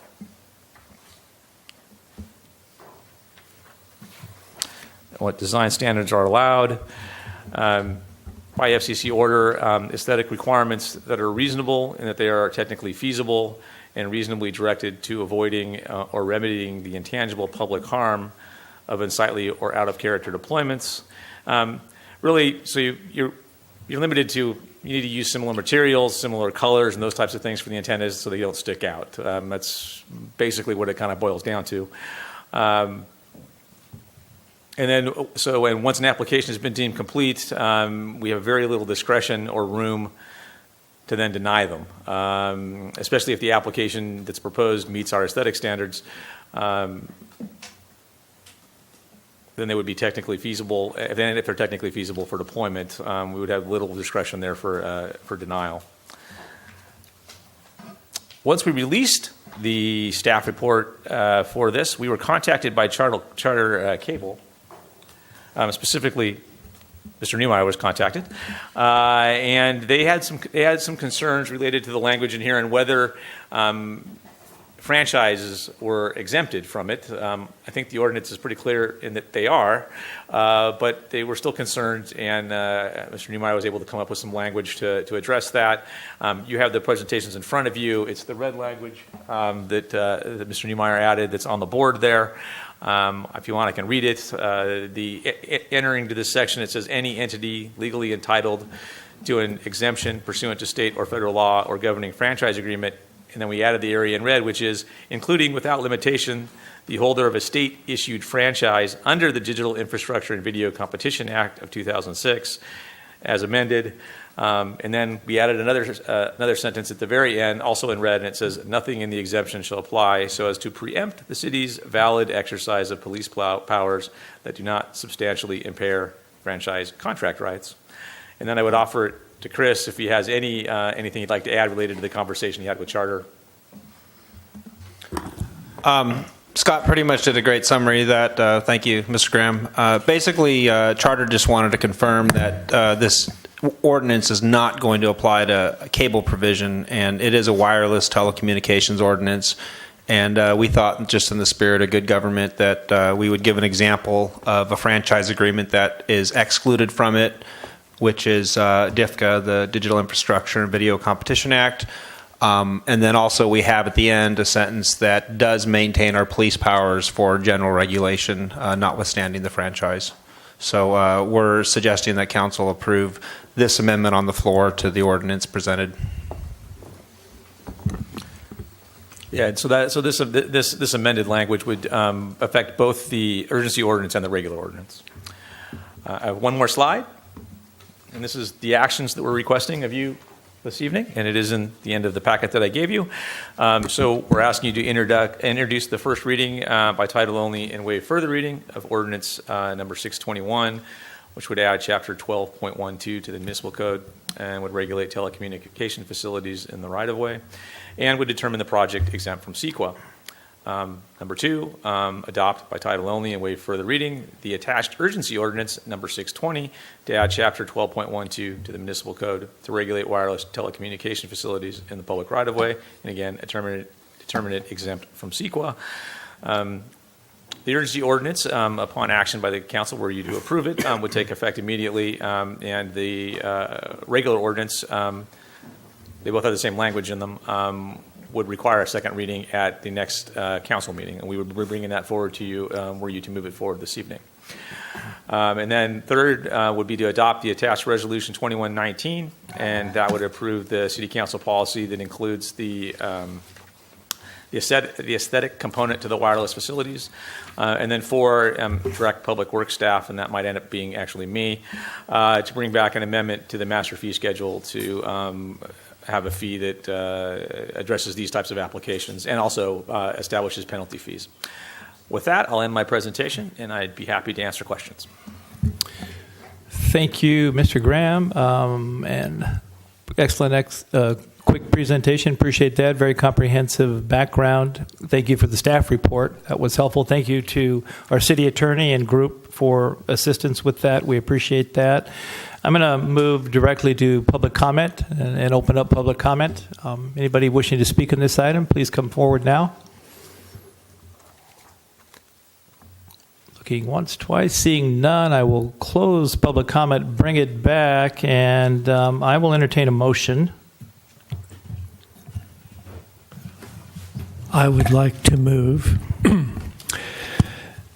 that we introduce for first reading only by title only and waive further reading ordinance number 621 as amended to add chapter 12.12 to the municipal code to regulate wireless telecommunication facilities in the public right-of-way and determine the project is not subject to the California Environmental Quality Act.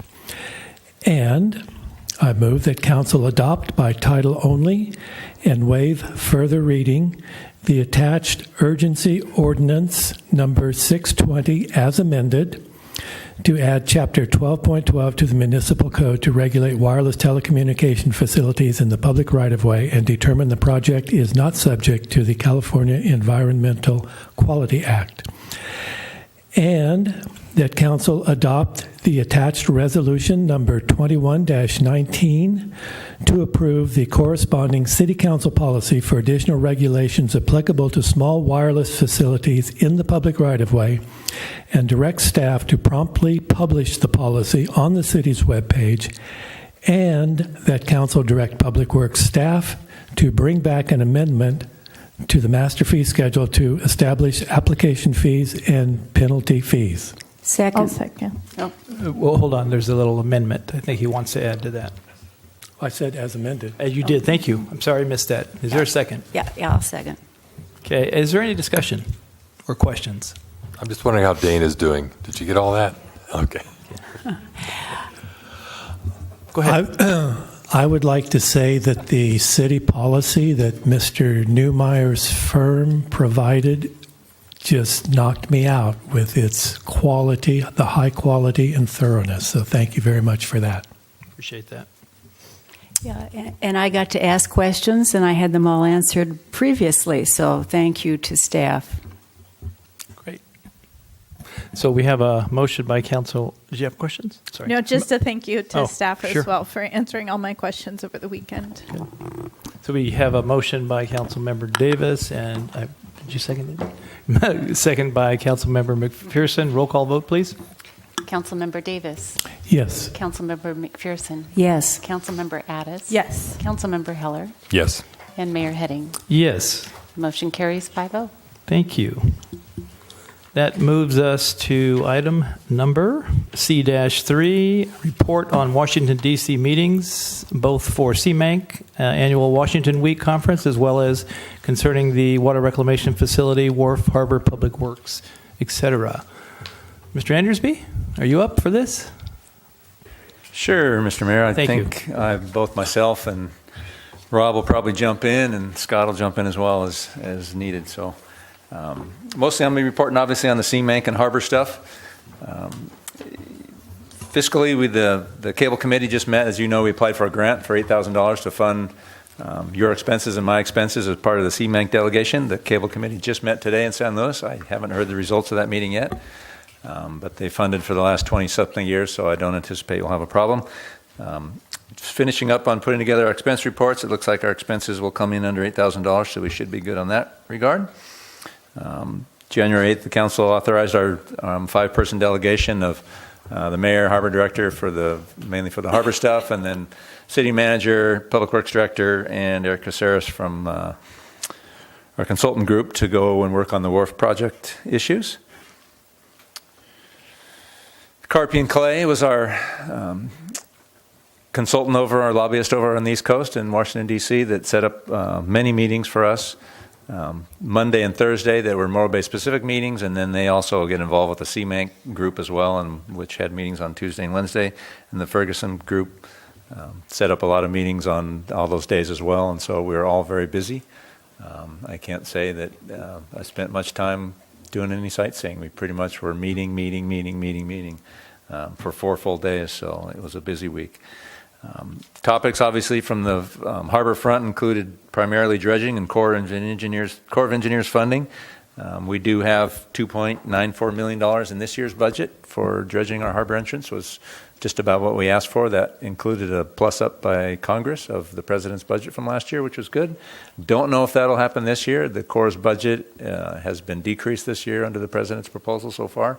We'll see how that winds out. Right now, we've got $2.75 million in this FY20 budget. We're asking for 3. 2.75 will work. It'll be a bare minimum, but we'll see how that plays out.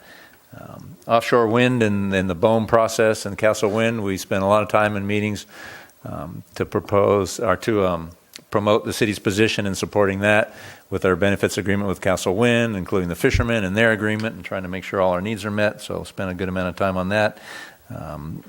Rob, and as I said, he'll probably fill in a little bit more on the wharf project. Spent a good amount of time pursuing the WIFI and all the loans and all EPA and all the good stuff to make sure that project happens. Various fishery issues, from observers to sanctuary governance, payback of loans on the fishing industry. A lot of fishery stuff was woven into most of our meetings. NEP funding was also an important part and also an important element for the city, and seeing the NEP continue to exist here in Morro Bay. Morro Bay Power Plant's another issue that's been on the board for a couple of years now with the power plant closing and potential reuse of that plant, beneficial reuse and future development. We'll see where that goes. And then opposing offshore oil and gas development. We passed a resolution a couple of years ago, so we continue to bring that to Washington, D.C. For any doubters out there that thinks this is a junket or a waste of time, I think you can all attest to the fact that setting up these meetings and meeting with folks and face-to-face and having your concerns met, and bringing the paper, with a number of points on it, really makes a big difference. I'm just going to quickly go down through a who's who we met with. Shelley Pingree, she's a congresswoman from Maine. She's on the House Appropriations Committee. It's an important committee. Senator Harris, of course, she's on the Committee of the Budget, Senate Committee on the Budget, pretty important committee. Congresswoman Brownlee, she's a coastal congresswoman that's just below Ventura. She's on the House Committee on Transportation Infrastructure, which is where the core funding lives, so she's an important person to meet with. She's also on the Congressional Ports Caucus. Jared Huffman, he's on the North Coast, extreme North Coast, right up against Oregon. He's the vice-ranking member on the House Natural Resources Committee and on several subcommittees that deal with the core funding and WRDA, which is the Water Resources Development Act, which is the act that gets reauthorized every 2 years, that sort of spells out how the Corps funds and how the Corps operates all of its maintenance and infrastructure projects. We met Congressman Leon Panetta. He's son of our Jimmy Panetta. He's a son of Leon Panetta, longtime congressman and been around Washington, D.C. for many, many, many decades. He's on the House Committee on the Budget, and obviously up in Monterey, important element with the wind farm being right at the bottom of pretty much Monterey County and top of San Luis Obispo County. Met with members of Speaker Pelosi's staff. Don't really need to say too much about her and her importance in the House these days. Met with Congressman Carbajal 3 different times. We met with him with the CMB group. Ferguson set up a meeting with him, with our folks, where we dealt with mostly wharf stuff. And then we met with him a 3rd time. He actually came we went into the bowels of the House, and he came out of a House committee meeting, a House committee hearing, to come say goodbye to us. So it really makes a difference when you go and spend the time. And he's on the House T&I Committee, Transportation Infrastructure Committee. He's on the Estuary Caucus, which I didn't know. And probably most importantly, he's on the Small Brewers Caucus.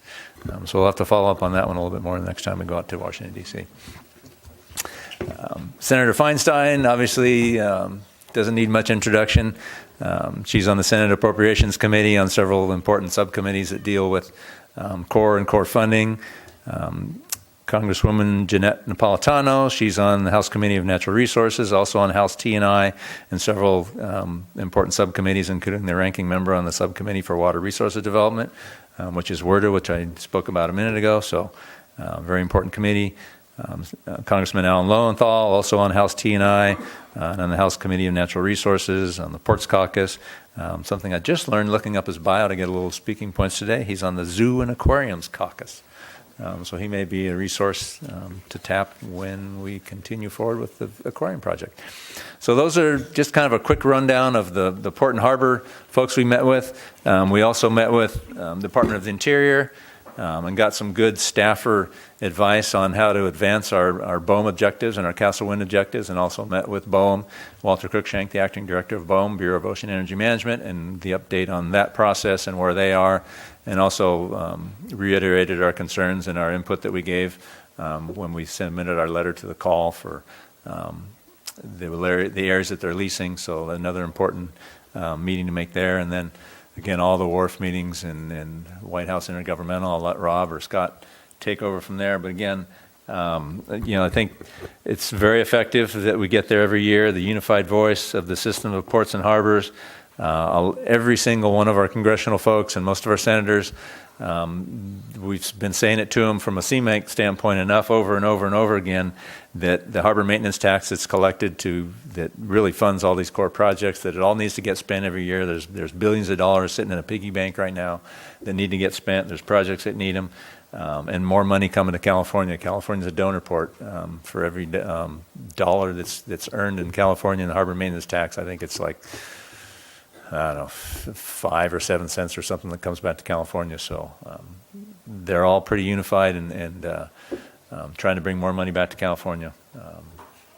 And that's my story. I'm sticking to it. Thank you. Ms. Collins, are you going to add to that, or who? I'll see if I can Mr. Levick. add a little bit to what Mr. Endersby had to offer. We had a couple of real full days on the wharf project. Met with the White House Office of Intergovernmental Affairs, who's kind of a troubleshooting office should you run into stumbling blocks on funding. Mr. Zachary Michael was there to meet with us, and we informed him of the WRF funding and the potential for offshore energy and Department of Defense issues. Moved along to meet with the USDA, who we are just over their population cap for funding of projects. They have a 10,000 population cap, and we talked to them about the limitations and the relief that would be needed.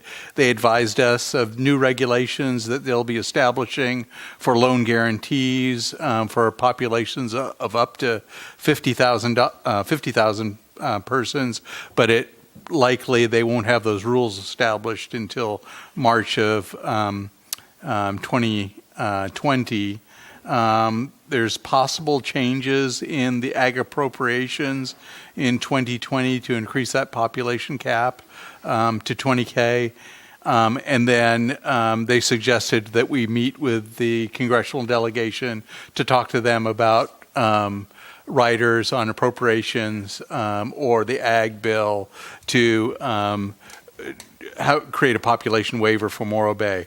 The one thing about USDA loans is it can be substituted, for example, the WIFIA loan, should the USDA be of a better interest at the time.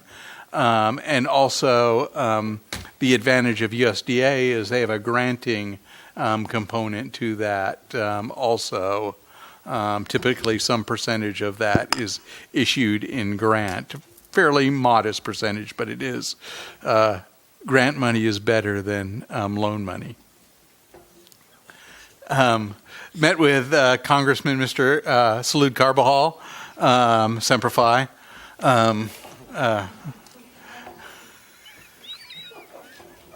Fellow Marine.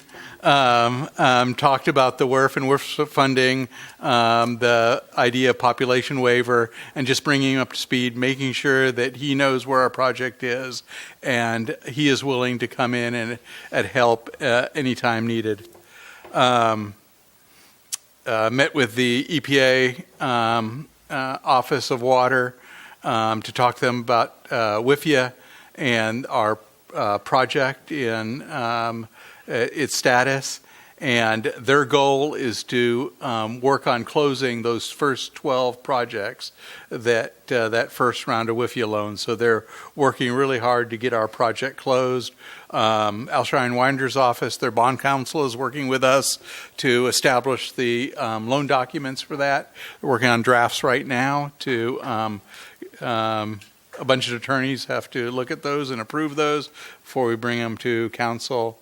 Met with the Army Corps of Engineers, talked with Deputy Chief Brad Schwickenberg, another engineer, talked to him about the project, how he can provide some assistance to us should we need to go down the road in jurisdictional areas, and gave us names of folks that we should make contact with in the LA office and Ventura sub-office to bring them up to speed on the project. Met with the Bureau of, or Department of the Interior, the Bureau of Reclamation, Shelby Hagenauer. She's the Deputy Commissioner,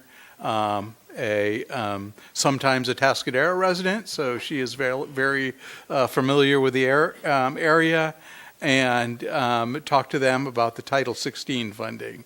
So Title 16 is a grant that requires congressional authorization, but it can fund 20% of a project up to $25 million for those projects that have water reclamation.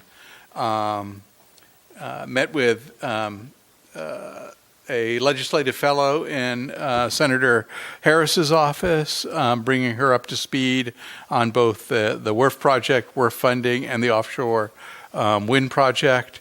And then John Watts of Senator Feinstein's office, talked to him about support for the Title 16 application. And then 2 times in a row, as we were lingering outside the senator's office, Senator Feinstein happened to walk past us and talk to us a little bit about Morro Bay. So it's always interesting to get the ear of the senator when you're there. As Mr. Endersby said, there's nothing like those face-to-face meetings to make sure they know your project, that your project is associated with people, and they genuinely take an interest in these projects and want us to succeed.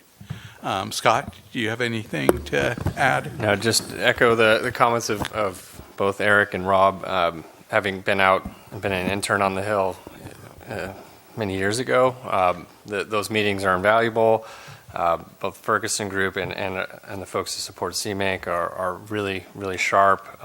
We're able to secure meetings on almost on the fly in some cases to get us in front of folks based on meetings we had previously during the trip. So they're definitely worth their weight in gold.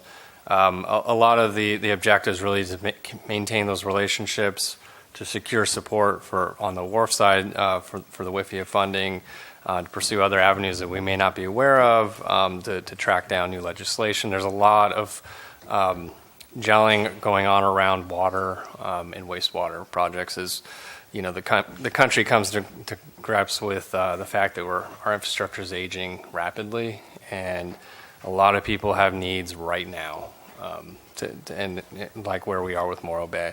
So some of the added benefits of being there is to have some of these serendipitous meetings on the wind energy, as we've had some issues with the Navy and their concerns with strategic initiatives offshore. Getting a meeting with the Assistant Secretary of Defense is a big deal. Being able to share our concerns and express, the sentiment of the community that we want to see wind energy proceed forward. Were very important, and having access to the West Wing of the White House was also a pretty awesome experience, and they really do want to help us succeed. So all in all, it was a worthy venture. Maybe next year we'll look at this. If WIFIA has been secured and other financing has been secured for the wharf, this may become more of a CMAC venture only. But that we'll hold that until next year for council to discuss. But all in all, it's a very worthwhile trip to DC.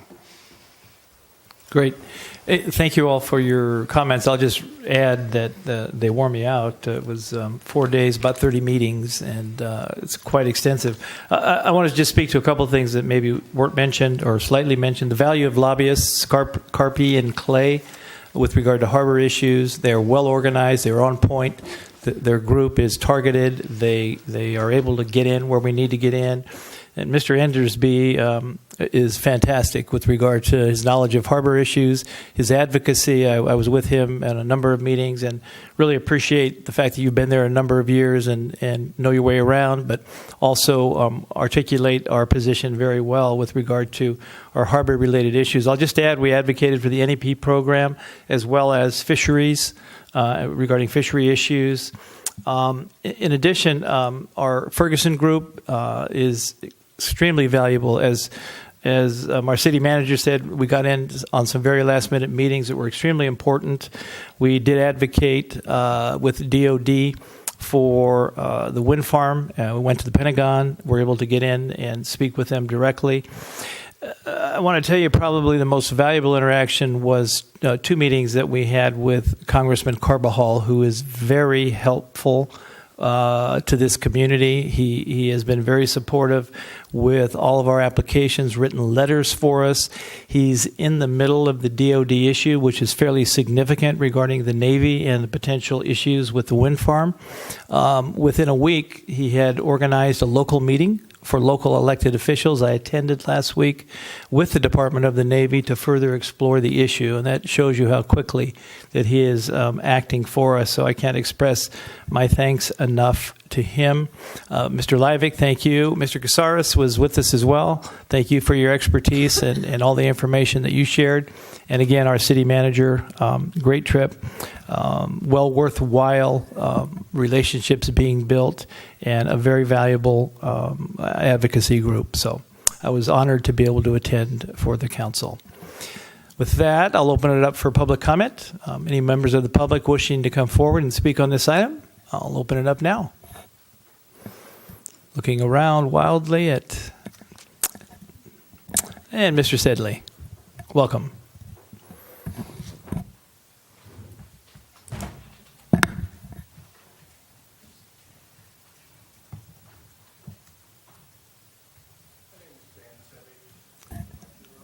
Is the green light on, Dan? I don't see, I just see the 3 minutes and I, hello? Hello? There you go. Okay. Thank you. My name is Dan Sedley. I live in Morro Bay. I felt like from the beginning, I expressed prior to the trip that we were sending too many people at too great of a cost, and that's still my position, that we need to be watching our dollars and cents in regards to the sewer project. As a member of the Citizens for Affordable Living, I'm watching to see that the city spends our funds expeditiously and carefully and doesn't send more people than we need to represent our concerns. I think the number of people that we sent was overblown. I don't think senators are going to ask you the nitty-gritty of a sewer project. They're just not. They're not going to understand it. You don't have to send 4 people to explain to them. They're going to understand the basics from 1 or 2. And so I disagree before and now and continuously that the city acts in a wasteful manner with the ratepayer money, and that's my position, and thank you for letting me speak. Thank you, Dan. Any other members want to come forward? Public comment still open? If not, I'll close it for public comment, bring it back to council. This is receive and file, but if you have questions or comments, we'll take those now from council. Looking to my right. Well, I just want to thank everybody who went and did this. I know how tiring it is to have that many meetings over such a short period of time. So I know that I truly appreciate what you did. And so my only question would be, on a scale of 1 to 10, how successful do you think the trip was? 10 being extremely successful. 9.5, I heard somebody say. 9.5, I'm hearing. Okay, that's what we wanted to hear. Yeah. Thank you. Thanks. I just have one question for Mr. Endersby. So in looking at the numbers to dredge the entrance to the harbor, that's in the $3 million range just for that, is that correct? That's correct. That's for the Corps of Engineers ship, Uquina. Okay. And we mentioned this once before, but what's the amount to dredge the entire harbor that you do sometimes? To get the rest of the harbor, that project comes every 5 to 8 years. That's about a $7 to $9 million price tag. I'm sorry, how much? $7 to $9 million for the balance. Correct. Okay, thanks. Yep, that's all I have. Great. Yes, and to my left, any questions or comments? Councilmember Davis. If I could just take a minute. Eric mentioned being in the bowels of the Capitol. A few years ago, Gail and I were down in the bowels of the Capitol, and we wanted to go over to the Senate building. So I asked someone who looked as if she knew how we could get over there, and she said, "Oh, you just walk over there and you take that train." So we did. We walked over, and there's a train sitting there. We got on it. There were a couple of other people on it, and it went underground for a while and stopped, and we got out, and there we were at the Senate side of the Capitol. And then we found out that the Senate does not allow the public to enter their chamber. So we had lunch in the Senate cafeteria, and then I bought a shot glass and a coffee cup in the Senate gift shop. And then we headed back to the train, and a man jumped out in front of us, and he said, "Where are you going?" And I said, "Well, we're getting on the train." "You can't ride that train. That's the senator's train." So we ended up walking back. So. Thank you for sharing that. Councilmember Addis. I'll just say thank you to those of you that went on the trip. I know it's a lot of time away from family and other obligations when you go on those trips. So thank you for the efforts. And I actually think it's well worth it to send the number of people we send. I think you're building extremely important relationships for folks that haven't gone. I think it's important that you hand the baton on those relationships and that we keep the connections in Washington, because a lot of these projects, I believe, will come forward and there may be funding in our future. Great, thank you. Thanks again to staff for all of your input for that. With that, we'll move to item C4. This is Resolution 19-19, considering approval of the City of Morro Bay's revenue and expenditure policies. And with that, I will turn it over to Ms. Calloway. Hi, thank you. Good evening. This is, continuing on our path of adopting financial policies this year. This is for revenues and expenditures. The revenue policy speaks to one-time revenues, the city's commitment to a diversified and stable revenue base, new discretionary revenues, specifically that those would be treated as one-time revenues for the first 24-month period. And when I mention one-time revenues, the policy directs those to be used for one-time costs rather than ongoing costs. The reason that we do that is to make sure that the revenue is going to continue to be a stable and reliable source before we build it into our base budget and model staffing and other ongoing operating costs around those. So to give you a kind of a most current relevant example, as the 2 medical marijuana shops open up, the cannabis tax money that comes in from that would be considered a new revenue source. So we'd be recommending for the first 2 years that comes in, that it be directed towards one-time cost. That could be capital projects, that could be paying down PERS obligations or other outstanding debt, could be directing that money into our internal service funds if fund balances aren't maintained as to the levels that we've approved in the past. So that would be kind of a current example of what that would be. Different from user fees, it also mentions that in the policy, our user fees are established and based off of permits that come in, activity that's happening currently today. You'll be hearing a presentation about our fee study that's been going on this past year soon.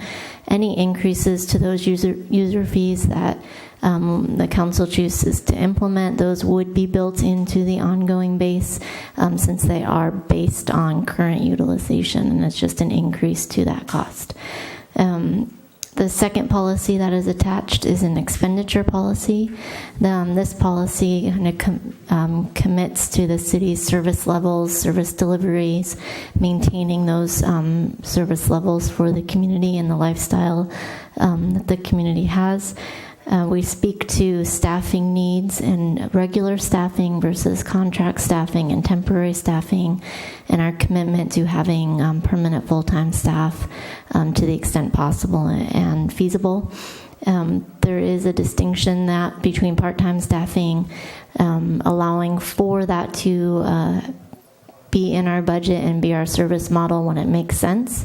An example of that would be our reserve firefighter positions. That's a very unique position within the fire department. It's common with fire departments to have a reserve function that's primarily funded through Measure Q. And I think our fire chief is going to speak a little bit about that and kind of describe that a little bit for you. And then also it speaks to our risk management and other expenditure productivity policies of the city.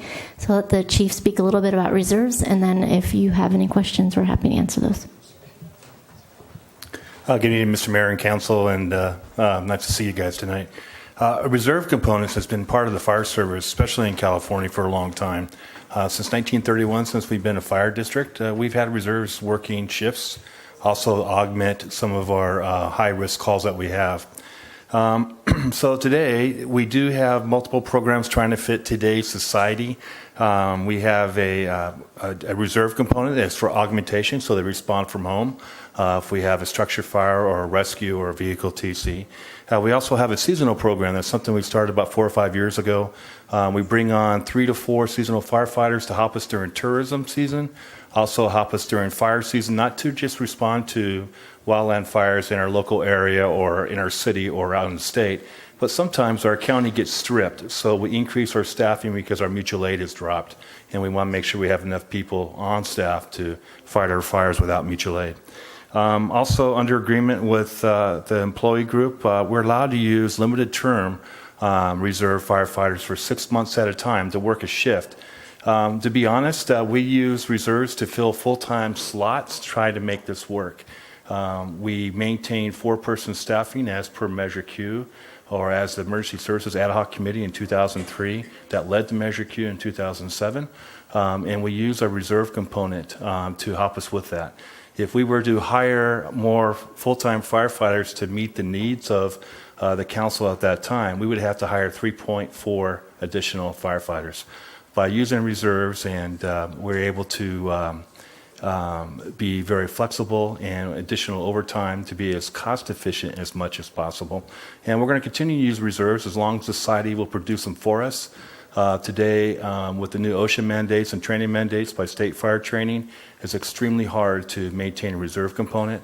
I usually hire 6 to 7 a year, and I usually lose 6 to 7 a year, either due to lack of performers and or they got a full-time job someplace. Our program is probably the most successful program getting people full-time work because we train them well and we use them well, and they're satisfied, and they usually stick around, the ones that do get full-time work, until they get a job. On Measure Q, basically how that came apart is back before 2007, we only had 3-person staffing, and we used the reserve to augment once in a while the 3rd person. But when we increased our staffing to 4-person staffing, so we can cover 100% of our calls, especially during simultaneous incidents, we had to increase our reserves, also full-time staff, and also overtime to make that work. In short, reserves back in 2003, they would work 148 shifts a month, and today they help augment our staffing by working 252 shifts. So Measure Q pays for the difference between 252 and 148, part of that component. Reserves also have been kind of approved through the MOU process in 2008. The city negotiated a new MOU contract with the full-time staff, allowing to use reserves on shift, also to allow to use the limited term position, and that was approved by HR, city manager, and then also by the city council.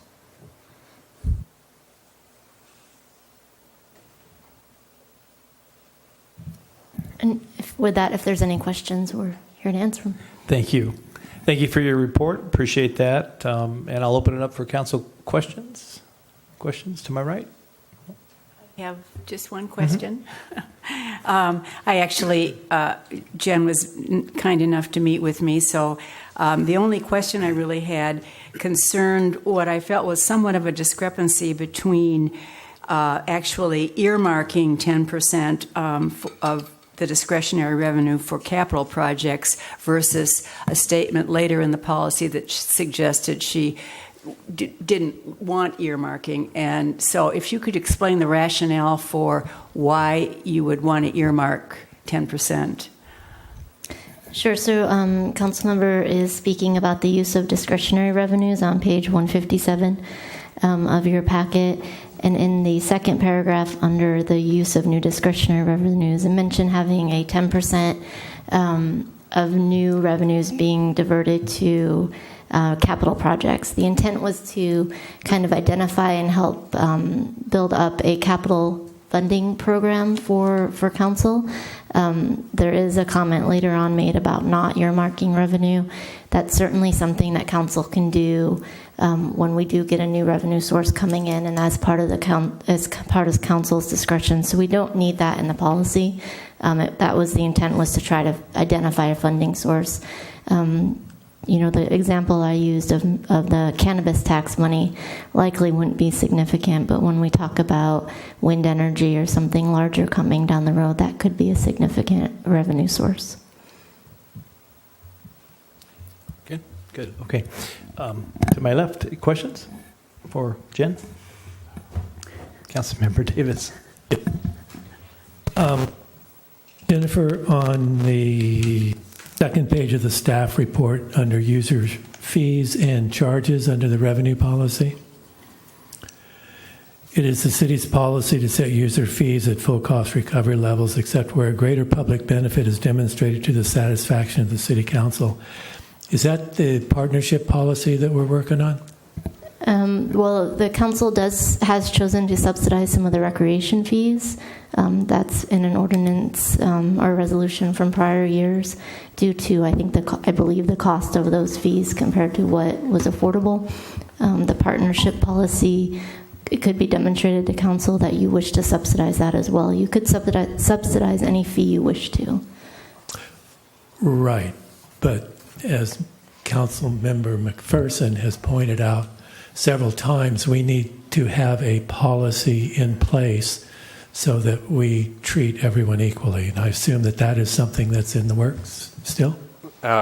Yes and no. I mean, part of the deal is you're going to get a high level overview of the fee study pretty soon. I think sometime in April, right? And then you're going to give input from that, and then we will engage with various stakeholders based upon some of the comments we hear from council. We assume that will include event promoters, because that's a lot of the questions come up around fairness and equity about fees is events and folks that rent from us. Those typically are the two main areas, but there are a variety of fees that have nothing to do with that councils could choose to subsidize, which would live outside of a partnership policy. For instance, council could look at development impact fees and make a determination that they're too high. Even though we can charge that amount, you might be looking at other considerations like affordable housing or trying to encourage certain types of development. You could reduce those fees, and that wouldn't live outside of a partnership policy. So I think there's a lot more that goes into it, but absolutely that will be part of the overall adoption of the fees would include the partnership policy revamp. Okay, thanks. Yeah. Jen, I asked you earlier, maybe I'll just ask it again for the council's use. When I think of a one-time revenue source, would that be something similar to the community benefit agreement we entered into with Trident Wind, where we received $250,000 one-time revenue? Does that fall within that category there? Absolutely. That would be a one-time revenue that we would recommend for either one major one-time expenditure or multiple one-time expenditures, but certainly not ongoing costs. And given the 24-month cycle of not establishing non-discretionary revenue increases as maybe being routine, I get that for conservative budgeting. As an example, if this year we had a 30% rise in TOT above what was budgeted, and that may be a statistical anomaly, would you consider that a non-discretionary one-time revenue increase, and would you not budget maybe for the next 2 years that amount based upon that spike statistically in that revenue, if that makes sense? I think so. When we do our budgeting, we look at 5 years worth of history, 4 or 5 years worth. So if there was a one-time spike in TOT, that would show up on our charts that we use for budgeting, and we wouldn't necessarily just budget a 30% increase because of 1 year. We know we have one new hotel that just opened, so we would expect to hopefully see some increased TOT from that, but we would watch that closely. We have a couple other potential hotels opening soon, and we would want to monitor those to make sure that they are truly new night stays and not taking from another hotel in the city. So a 1 year anomaly wouldn't cause the base to go up necessarily. Thank you. With that, I'll entertain a motion. Could we, yeah. I already did. Could we have discussion? Yeah, I'll open it up for public comment. I'm sorry, I thought I did, but maybe I didn't. Anybody in the public wishing to come forward? If not, seeing none, okay, I'll close public comment. Thank you. Yeah. Can we comment? Can we discuss? You sure can. Thank you. I just want to say I thought both policies are very well written, succinct, and I could understand them, and I appreciate your efforts to make that possible. Thank you. Yeah, and I just wanted to say that I would like to eliminate that paragraph about the 10% necessarily going to capital improvement projects, simply because I don't like earmarking. And I think that we can't predict the future, and we don't know what we might need the money for, so I would much rather wait and see, and then the council can decide. And of course, staff can make that recommendation if we have the revenues to do that. So that's my reason for doing that, suggesting that. And maybe this is just discussion with you. Would you what alternatives would you consider for funding unfunded capital right now in terms of our capital improvement programs and infrastructure programs, other than the potential of this not being earmarked for a special project, but put into a capital fund for potential capital improvement? And I would just say, it really does depend on our budget situation.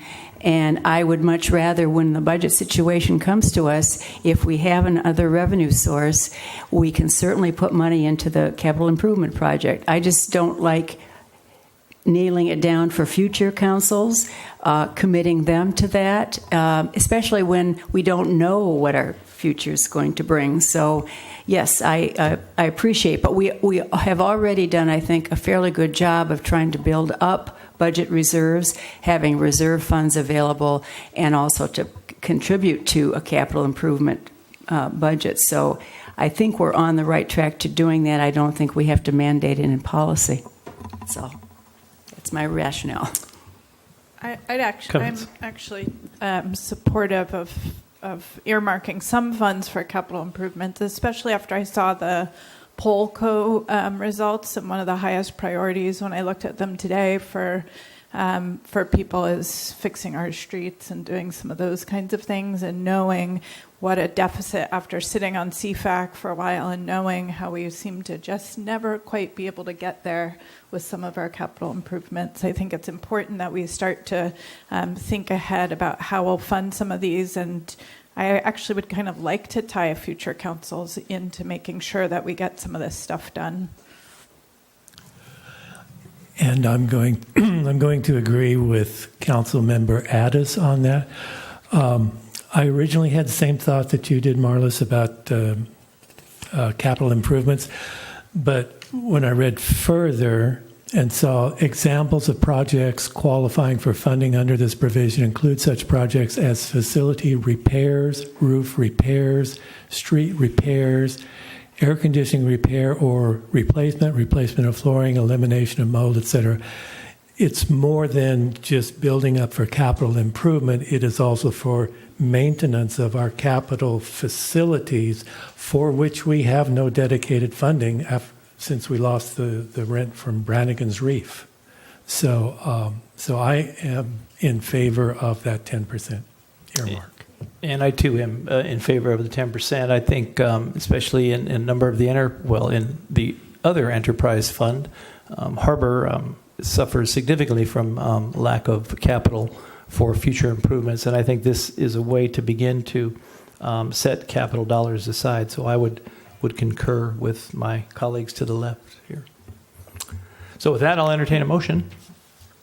I move that the City Council adopt resolution number 19-19, approving the City of Morro Bay's revenue and expenditure policies. Second. Motion by Councilmember McPherson, second by Councilmember Davis to move the staff report recommendation. Roll call vote. Councilmember McPherson? Yes. Councilmember Davis? Yes. Councilmember Addis? Yes. Councilmember Heller? Yes. And Mayor Heading? Yes. Motion carries 5-0. Thank you, and that ends the routine agenda. I'll move to item D, council declaration of future agenda items. Looking left, looking right, seeing nothing. No. Oh, I see one hand here to my left. I have some too. You want Some? Sure. Well, Councilmember, I was actually going to, he had his hand up first. I'm going to go. Councilmember Davis, thank you. All right, I have a couple. I would like for council to discuss our annual general fund subvention to TBID, which we do by resolution. And we talked about this a little bit last year, kind of at the last minute as we were adopting the budget. I'd like to take an earlier discussion of it this year to give Jennifer a little more time, a little more time to prepare her T-bid budget. I certainly support that. I do too. Okay, sounds like we've got that on. That's the discussion on discretionary city discretionary funding to the T-bid. And I would also like for council to discuss setting a 9:30 adjournment time. Yes, yes, yes, please. Sure. I have to say no, I'm sorry. I don't think we can do that. That would mean so many more meetings. I think we need to finish our work. Anything we can do to shorten a meeting, but... Sure, I'm asking for a discussion at a future time. Oh, okay. Future agenda item. Oh, all to right. discuss at 9:30 stop time. Okay. You don't have to support it. It's just do you want to support it? Sure, we Is can the talk question. about it. Yeah. So, okay. Well, I'm outvoted, so that's fine. I'll put that down. Okay. You're outvoted. Huh? You're outvoted. No. I'm just about done on time. Okay. Go ahead. Well, I would like to ask my colleagues if we could talk in the future about getting some kind of agreement in place to use as much local labor as possible on future aspects of the water reclamation facility. So I guess in the construction world, that's known as a project labor agreement. But really what I'm asking is that we just bring to the table something from staff and are able to discuss how we might get local labor as part of our project moving forward.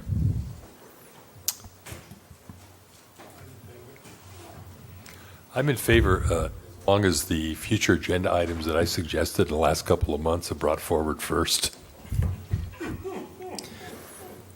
That's an unacceptable caveat. Yeah. Well, we do try to prioritize these as well as we possibly can. Of course they are, to you. Sure, I think we all support that, sounds like. Sure. Okay. So the PLAs. Mr. Collins, did you get that, PLAs? Okay. Any more? Seeing none, that will adjourn our meeting. The next regular meeting of the Morro Bay City Council will be held on Tuesday, April the 9th, 2019 at 5:30 at the Veterans Memorial Hall located at 209 Surf Street, Morro Bay, California. Thank you and good evening.